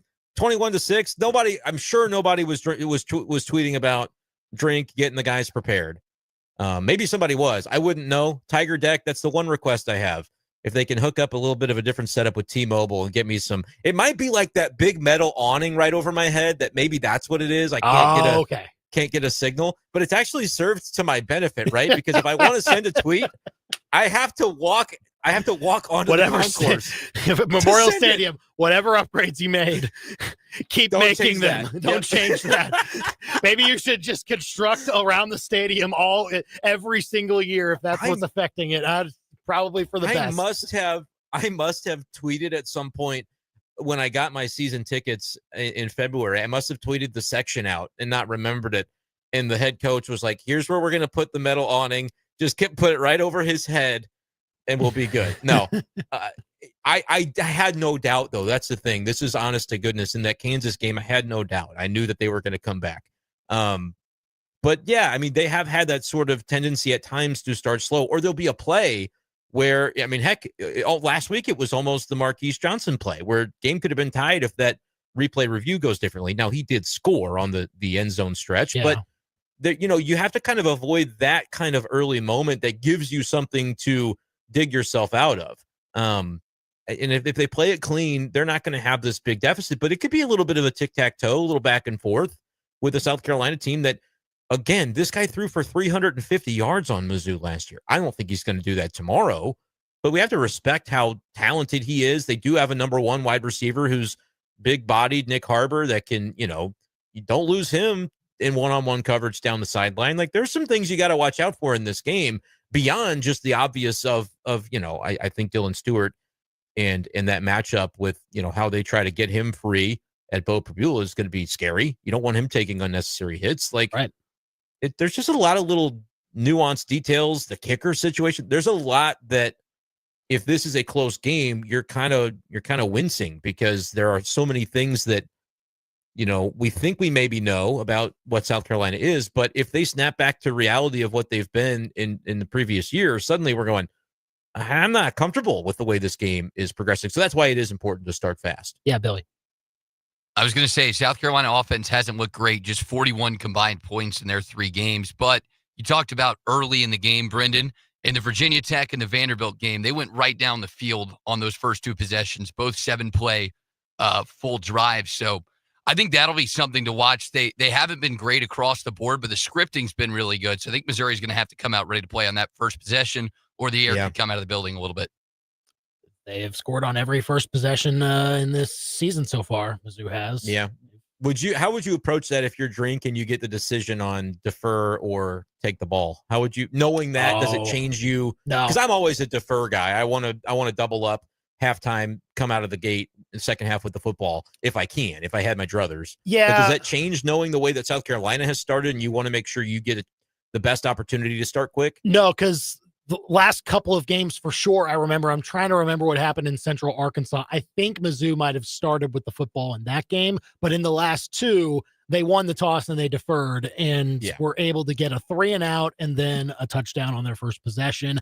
I don't think that mindset changes. I think you still defer if you win the toss and you ride your defense, maybe give an early message to Sellers in that sense, and then have your offense operate the same way they have. That's what can establish the best tone. And it happened so brilliantly in the Kansas game. And I don't think necessarily, missing an extra point or anything changed the dynamic of some of the early stuff in that game. But I just felt like at some point, would you say, thinking back to the KU game, that it's the Tollison penalty that maybe sort of allowed for Kansas to feel good again? I don't really know where it happened. That was on Mizzou's first touchdown as it was being scored, and then that allows Kansas to get better field position from the kickoff because you're kicking off from your 20.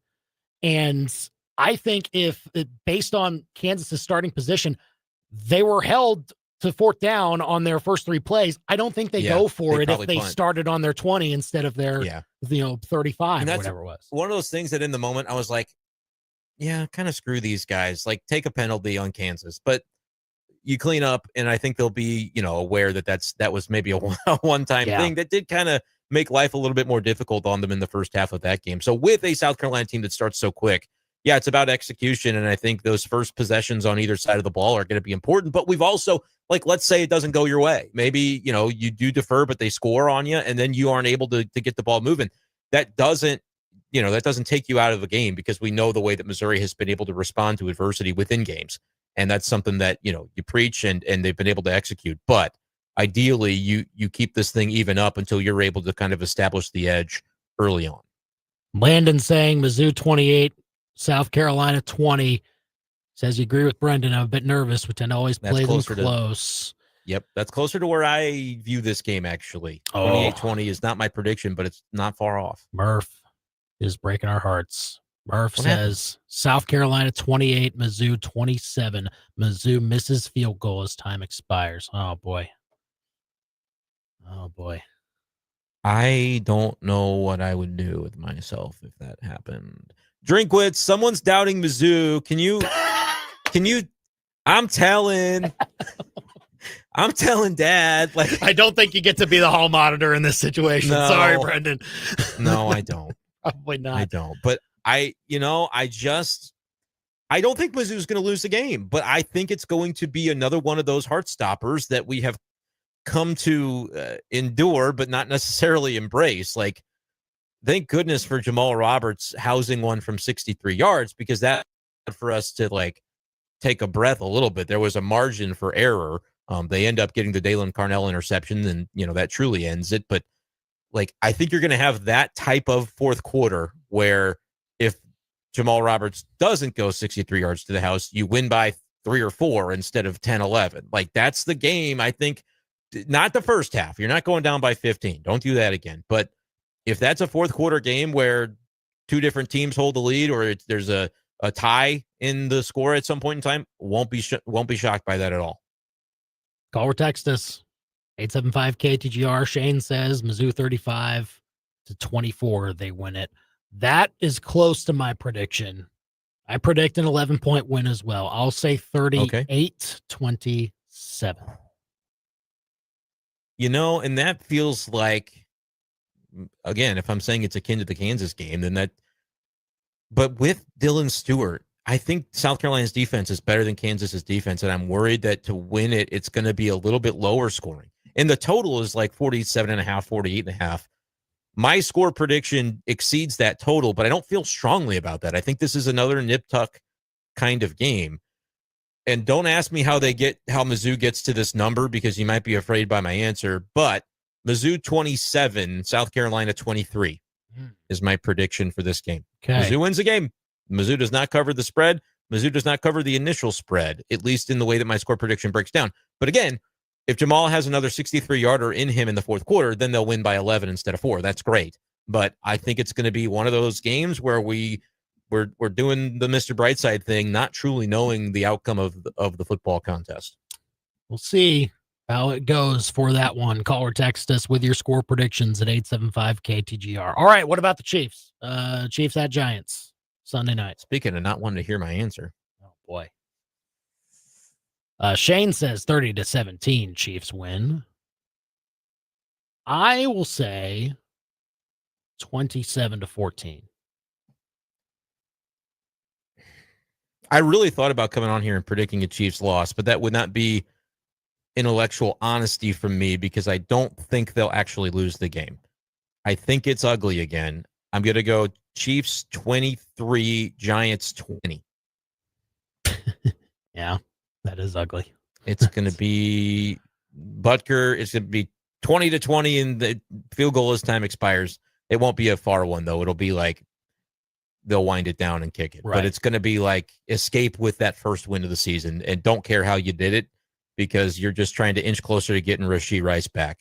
They had a win against the Jets like that not too long ago in East Rutherford in that same stadium. something They like had that. every game last year that they won was like that, if I may. It kind of feels like, regardless of the opponent, regular season was just one after another, one possession games with a late crazy thing that happens to set it up. And it's not really going to feel that much like the Giants are going to win it, but I feel like it's again you're going to need that last possession to just kind of seal it up. Okay. And that's not a cover either. So no, I wouldn't bet the Chiefs in the spread myself personally. It's Chiefs -6 this weekend.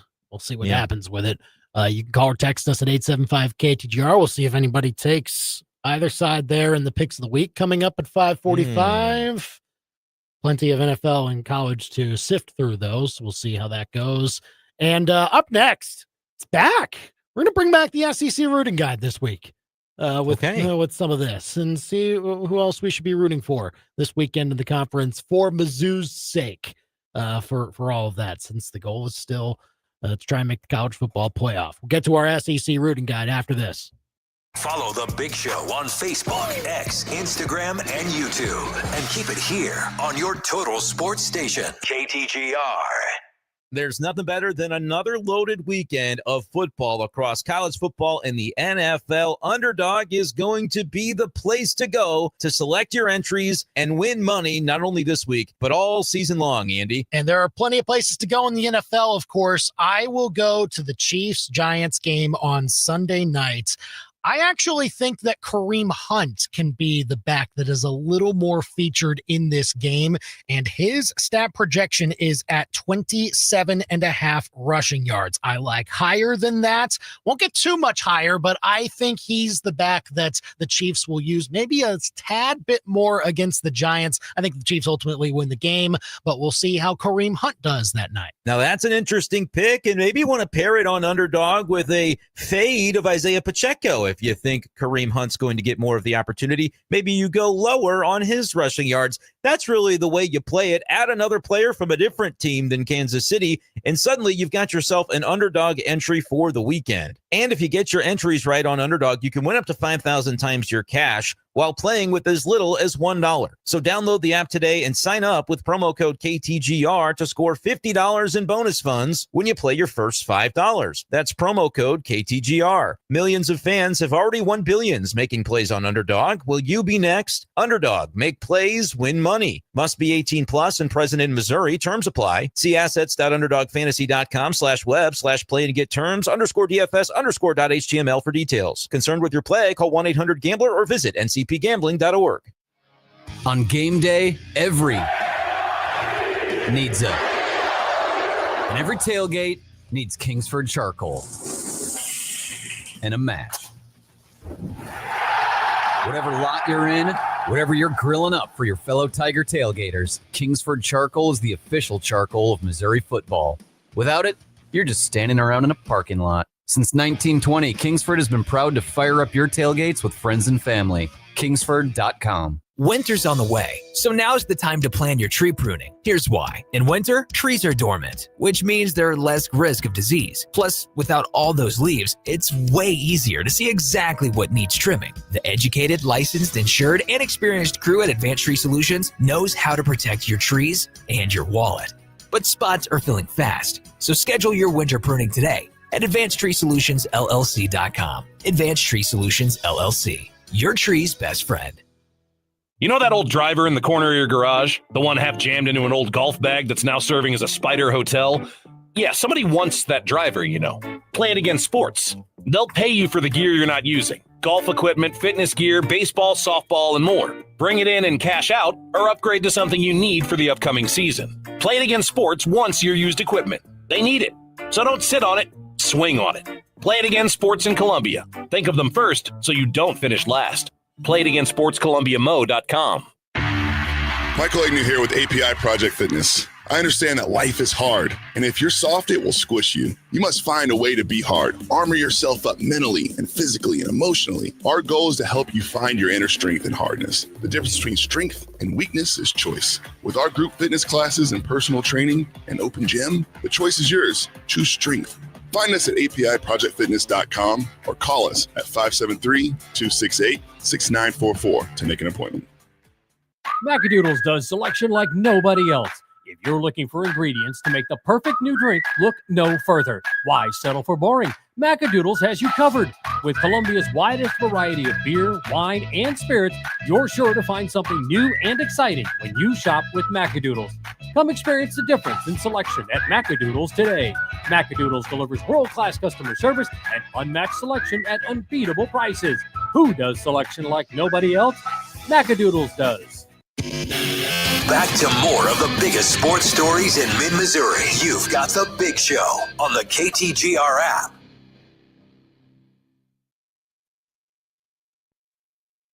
Can't wait. You'll be hearing that billing throughout Memorial Stadium tomorrow if you're going to the game. Call or text us at 875-KTGR with your score predictions for Mizzou, South Carolina, as we get ready for that. But we're both predicting wins. Brendan's got a bit of a closer win than I do, but yeah, see how it goes. You can't fight like the physiology of it. My body is tense. Like I feel tense and I shouldn't about this game. And that's what scares me. It's like, why am I feeling so tense about this game? It's because it's the biggest game of the season, dang it. And I said that all along, so that's a reasonable way to feel. But it's going to be all the more satisfying. Like, my reaction to when Mizzou wins this game close is not going to be, did they underperform? No. Start giving Mizzou their flowers after they win this game, because that's their test this weekend, is to handle their business in this one. And then you'll have UMass, that's a non-starter. And then, you start looking at Alabama.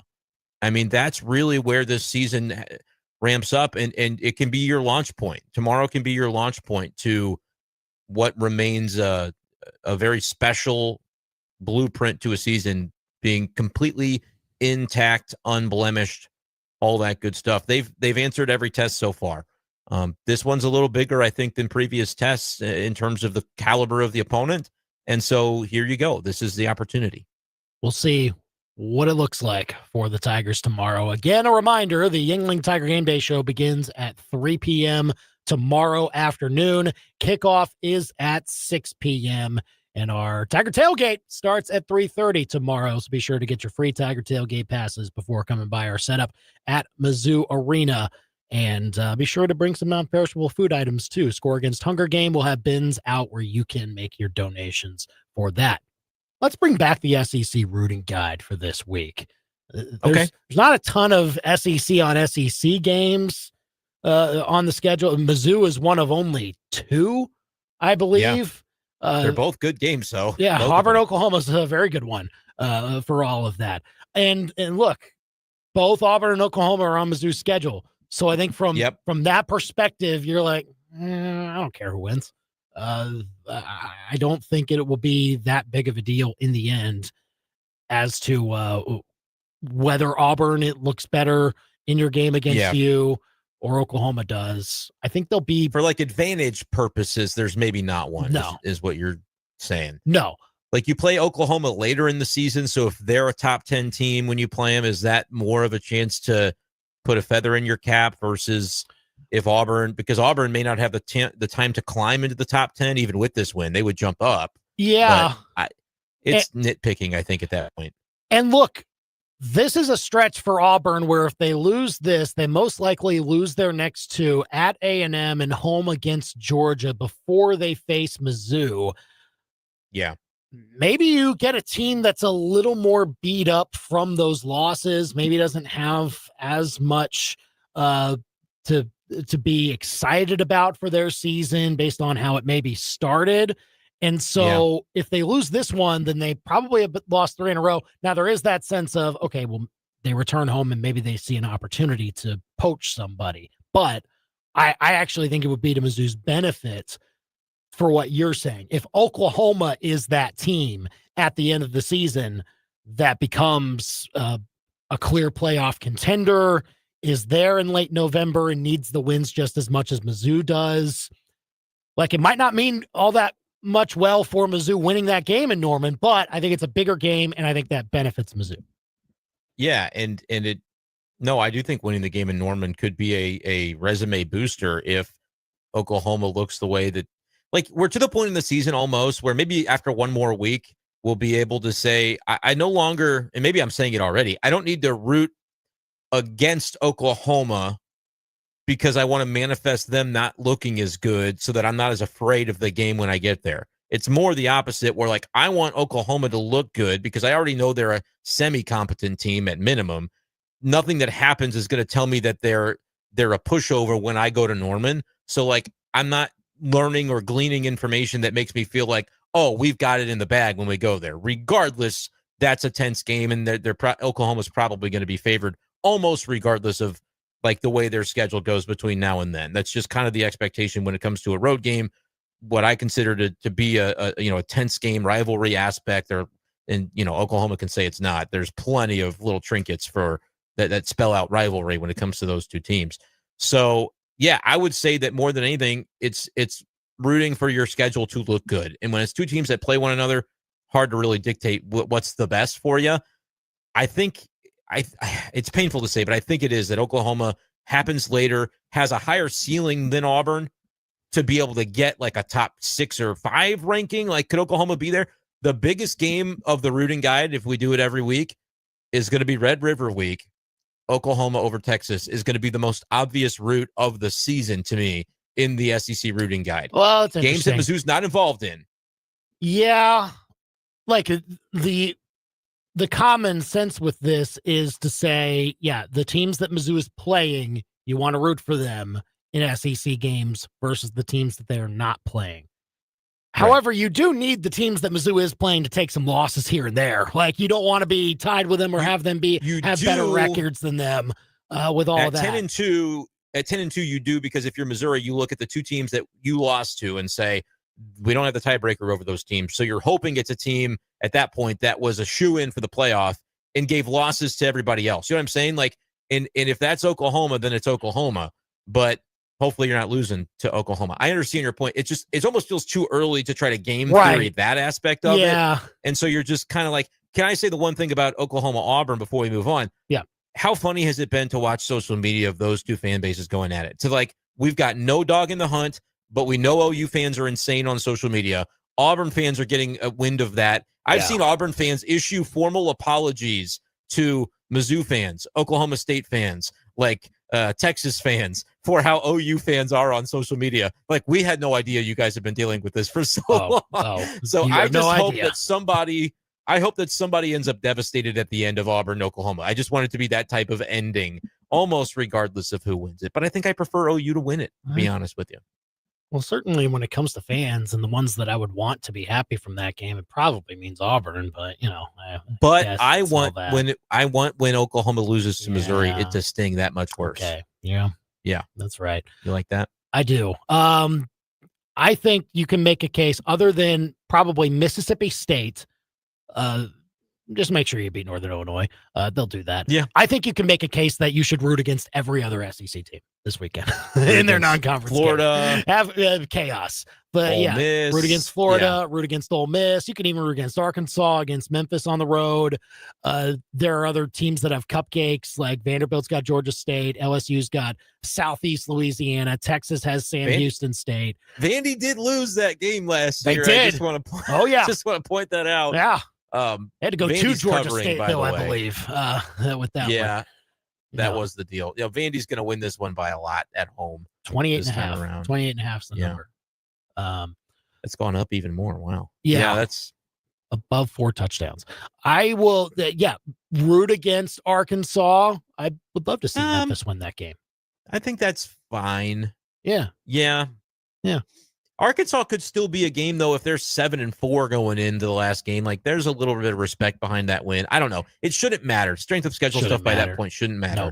So I'm with you. Memphis winning would be kind of funny. Root against Florida. I certainly root against Texas. Man, Sam Houston State hasn't gotten a win yet. Who they played? It's not great. Is this the week that Texas finally covers the spread? It's like 40. I think it is. Yeah.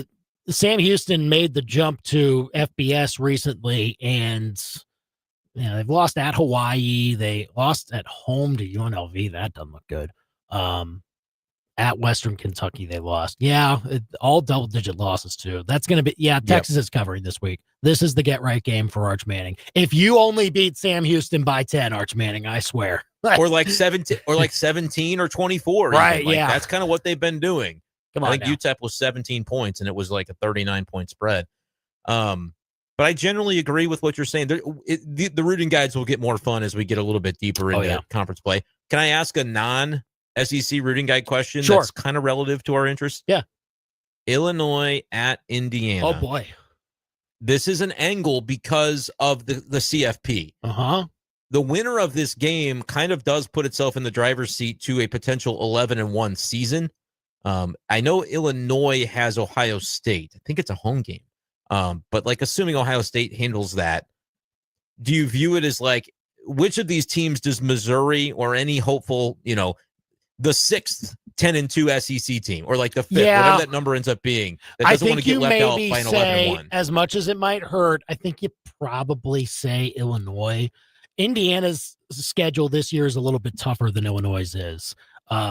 Even though Indiana is nearly a touchdown favorite this weekend, I think they are slightly the better team, but they got to go to Oregon. They got to go to Penn State. Like, they will get losses there. So you don't want 10-2 Indiana and 10-2 Illinois right next to each other. You want only one of those teams to be at 2 losses or better. I don't know if I agree with that, because if it's like Ohio State, Penn State, and Oregon that are all in, the Big Ten may not get a 4th team if those two are both at 10-2.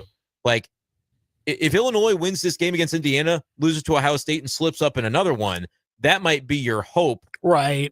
Because Indiana losing 10, if Indiana loses, Indiana could beat Illinois and go 10-2. That 10-2 will not beat an SEC's 10-2. I'm thinking about 11-1 that may not even, I'm telling you, that schedule for Illinois is pretty weak outside of Ohio State. Yeah. And I don't think 10-2 for Indiana is enough, even if they win this game. Because that's the only win they'll have. So I don't know. I could be wrong, but it's going to be interesting to see. 875-KTGR to call or text us. Will anybody take that in the picks of the week? That's next. Now, your local sports center update on your total sports station, KTGR. Afternoon, I'm Billy Jones. This live local sports center is with Lee's Tire Company. That's round and rubber. Lee's sells it. Mizzou, South Carolina is set to go tomorrow night, 6 p.m. start right here on KTGR. Yuengling Tiger Game Day show begins at 3 p.m. South Carolina quarterback Lenora Sellers has been upgraded from questionable to probable in the latest edition of the availability report. As forward to Mizzou, offensive tackle Caden Green has appeared for the first time on the injury report this week, listed as probable for the game on Saturday. Injury news for the Chiefs: defensive end Michael Dana and cornerback Christian Fulton both will not play. Wide receiver Xavier Worthy and Jalen Royals both still questionable. Chiefs will get underway 7:20 on Sunday night against the Giants. 0-2, still in search of their first win. Cardinals' final home series underway tonight after the day off yesterday. Sonny Gray will get the start against the Milwaukee Brewers. First of 3 as the Cardinals close out their home slate. 7:15 start for the Redbirds this evening. And the Royals are at home as they open a series against the Blue Jays. Michael Lorenzen on the mound after the Royals were shut out yesterday. They lost 2-0 to the Mariners in the rubber match. 6:40 p.m. start tonight for the Royals against the Blue Jays. Up next is your ABC 17 Storm Track forecast.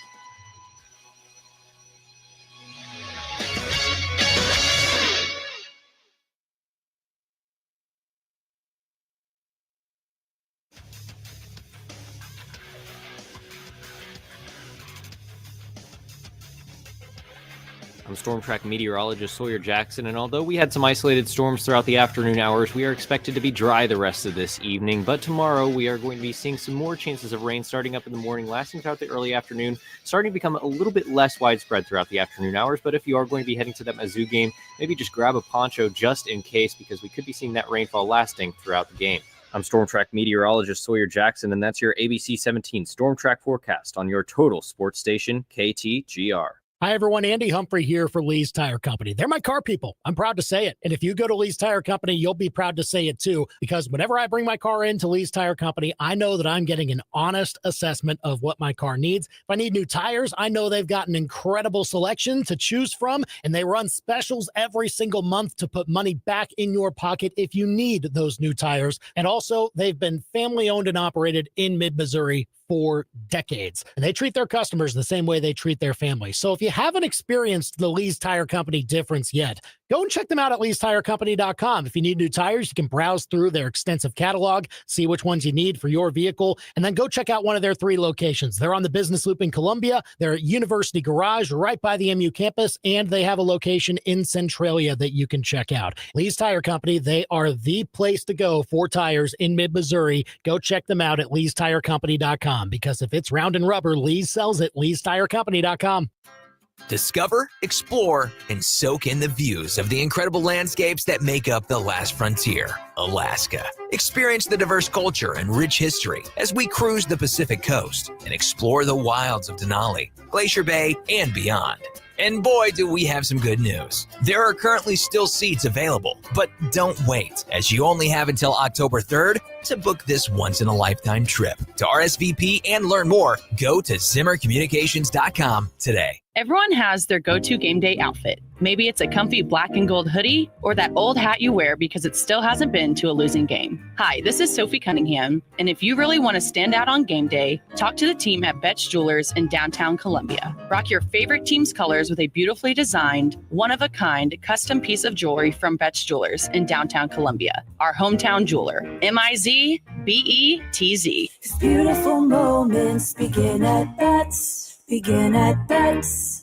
Okay, Mr. and Mrs. Free-for-all RV Road Warriors, your best blast of Branson just turned into a bad day bummer. You ran out of gas, blew a tire, killed your battery, or sitting sideways in a ditch, and managed to lock yourselves out. Ouch. Hey, it could happen. And for the save, you call I-70 Towing. They're Mid-Missouri's go-to crew for roadside assistance, too. Fuel, tires, batteries, locks, winching, you name it. When your world seems to have been wrecked, call the team they hope you never have to meet. I-70towing.com. Now serving Boonville. Winching.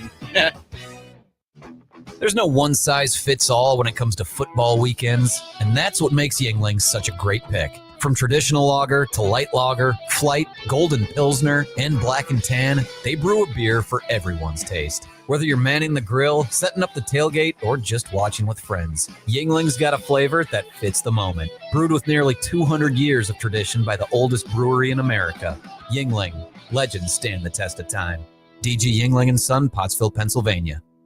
Hey, it's Molly, and it's football season at Billiards. Ha ha, Bombadeo, no. What he said was, our Missouri teams are going to be really good this year. I did love me an old kiss. That's right. So whether you watch on Saturdays or Sundays, Billiards has the biggest TVs in Columbia. Have you given out old H2O? Whether you're hydrating with H2O or a cold Missouri beer on tap, watch your favorite teams all season at Billiards. Ha ha, you gotta have to boogie on down. Billiards! Home Broadway. Now that's high quality. They can't shoot it straight on the golf course, but they can shoot straight on the biggest sports stories in mid-Missouri. Back to Andy and Brendan on The Big Show on KTGR.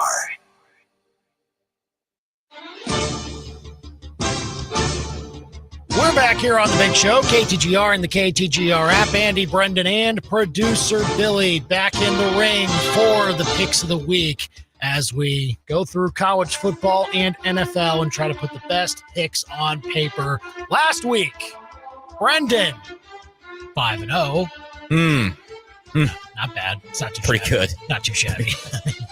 We'll take it. Yeah. Producers, 4-1, also very good. We'll take it. Yeah, there. I was not very good. I was No? 1-4. Oh, no. Yeah, that was...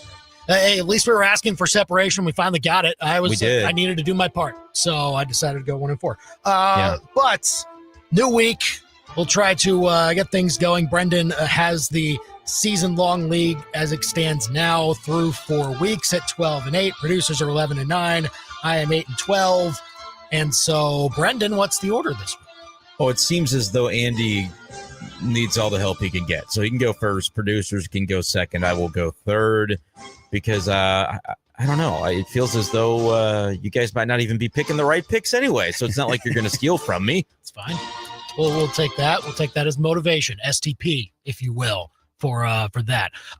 College football games on the sheets. 8 of them. Texas Tech at Utah, Arkansas at Memphis, Auburn at Oklahoma, Tulane at Ole Miss, Michigan at Nebraska, Florida at Miami, Illinois at Indiana, and South Carolina at Mizzou. Then the NFL games, Rams at Eagles, Steelers at Patriots, Colts at Titans, Jets at Buccaneers, Broncos at Chargers, Cardinals at 49ers, Lions at Ravens, and the Chiefs at the Giants for Sunday Night Football. I'll go first, and I'll say this was the one that I like the most. Texas Tech is going to win this game at Utah, I believe. They're 3.5-point underdogs in the game. Their offense is high-powered, and to me, even if they don't win it, I don't see it being a lopsided margin. I see it being probably a field goal game, so getting 3.5 is a little bit better for you. So I will take Texas Tech to win that game and potentially take some control of the Big 12 with that win. I will go to Norman. I like what Auburn has on both lines of scrimmage. I don't think they win. I think Oklahoma's offense is going to have a tough time. I think Mateer makes enough plays to win the ball game, but I think Auburn covers the 6.5. Okay. All right. Yeah, dang. That's a pick that I probably would have made, but I had myself go third. What was I thinking? That's okay, though. I think that is one of the more... We appreciate the handicap. Yeah, you do. I think that's one of the more compelling games of the weekend. And obviously with both teams being on Mizzou's schedule to come, that's going to be a good one for Tiger fans to look into as well. I am ready. I don't know if anybody else was going to take this pick, but I can't go without it. Because when I've been looking forward to fading Curt Cignetti in this matchup since the beginning of the season. I mean, probably since December when I saw his team against Notre Dame. I don't know that this is necessarily going to be an outright win for Illinois, but it very well could be. And I think this should be closer to like a field goal spread because I think these teams are pretty evenly matched. So I'm going Illinois plus 6.5 on the road at Indiana. I just have not seen yet Indiana beat a team with a pulse during this run, and I feel like they have been given more credit than they deserve. If they beat Illinois and do it soundly in this game, I will tip my cap and maybe capitulate on this take. But until then, I am looking for Indiana to beat any decent team, and I think Illinois is one of those. They did upgrade at quarterback, I think. They haven't. No, 100%. Mendoza's legit. Yeah. But I just don't know about Indiana against legitimate competition. Beating Indiana State by 70 doesn't tell me anything about these guys. So this will be their first real test of the season. And I just think Illinois with those points is a solid value. Doing our picks of the week here on the Big Show, KTGR and the KTGR app. I'll jump to the NFL for my next pick, and I'll fade a 2-0 team that I don't think has lived up to the 2-0 hype, essentially, early on. That's the Cardinals. I think the 49ers win this game. They're minus 2.5. 49ers have also looked very good. I believe they're also 2-0 to start out.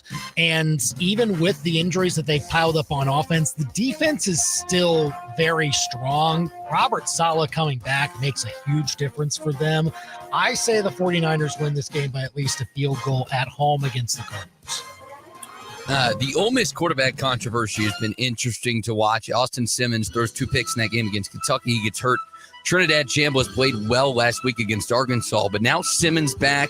I think he's looking over his shoulder a little bit, maybe a couple mistakes.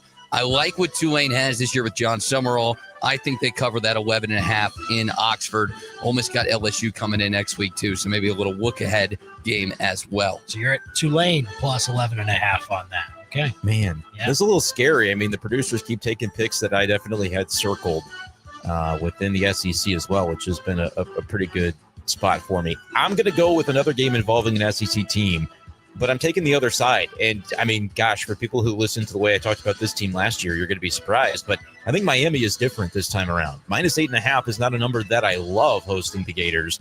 But if DJ Lagway can throw 5 interceptions last week at LSU, I think this Miami can force him into some bad decisions this week. It's a game that's closer, I think, than what the final result is going to indicate, but it feels as though, to me, Miami can end up winning by a couple of possessions. Miami minus 8.5 at home is my next pick. Florida will hang in that game, but I think you're right. There will be a garbage time touchdown or some sort of points that pushes it to 2 scores that kind of pull away late. Yeah, I think you're right on that. Doing our picks of the week here on the Big Show, KTGR. I'll fade another fraudulent NFL team, the Broncos. I'll take the Chargers minus 2.5. This is the week where the Broncos get exposed. Like everyone's darling in the offseason. I think this is the week where they get absolutely The Colts didn't do that. What's that? I said the Colts didn't do that to them already. That was I don't know what to make of that. So the Broncos apologists will say, man, there was some funkiness with that last play, the field goal and everything like that. No, this will be an actual representation of what the Broncos are. They'll go up against a team that has looked very good, the Chargers, and they will not have much of a chance in the game. I will say the Chargers win big in this one, -2.5. I was weirdly impressed. Florida only losing by 10 at LSU after Lagway throws 5 picks. I still don't think this team's ready to quit on Billy Napier. I think that doesn't happen until October. So give me 2 more weeks of good football from Florida. I think they cover 8.5 in Miami. Wow. Okay. Very interesting there. It's going to be really interesting. That's not a fade that I think is too crazy.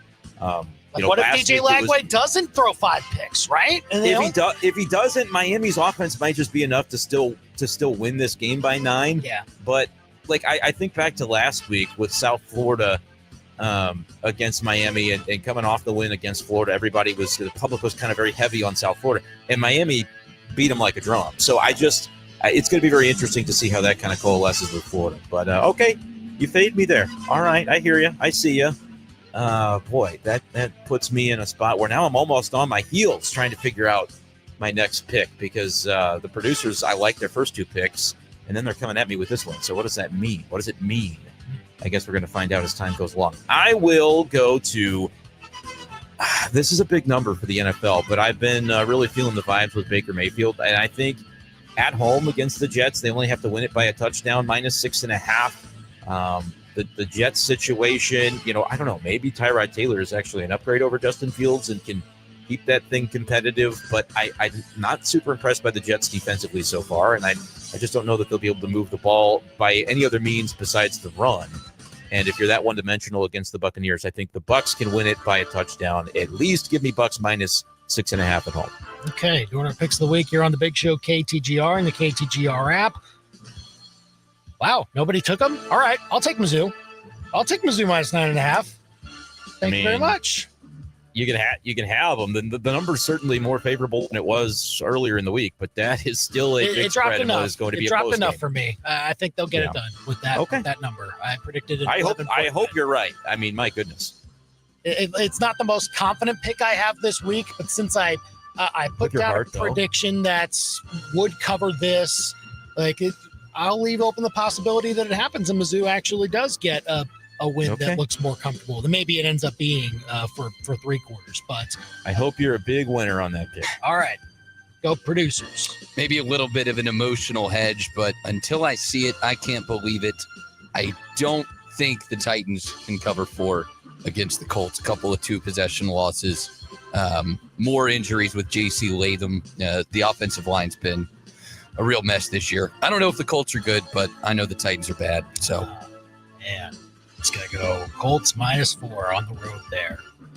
Danny Dimes, you can't argue against him at this point, right? Now, when you said, Billy, emotional hedge, my heart skipped a beat because that's what I'm planning to do with the Mizzou game this week. South Carolina +9.5. The number is not as juicy as it was if you had bet it on Monday when it was 13.5, which was absolutely insane, and I said so at the time. But I think it's a 1-possession game. I think it is an absolute fight between 2 head coaches where there's a little friction between 2 programs that have always had chaotic games. Any team favored by 9.5 in this rivalry just feels like it's a value on the point spread. Of course, I picked Mizzou to win the game, but on the spread, my final score prediction did match up with South Carolina +9.5. So even with a lack of closing line value here, I will still go with the emotional hedge, as Billy did with his Colts. South Carolina +9.5. Please let me get that pick wrong. Please. Well, you can get it right. You can get it right, and Mizzou will still win.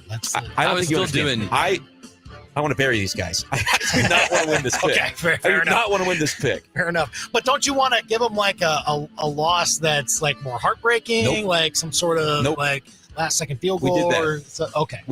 I lived through the Kansas game, and I'm still here to tell about it, but I don't want to have that again this weekend. Let's save that for the Bama game.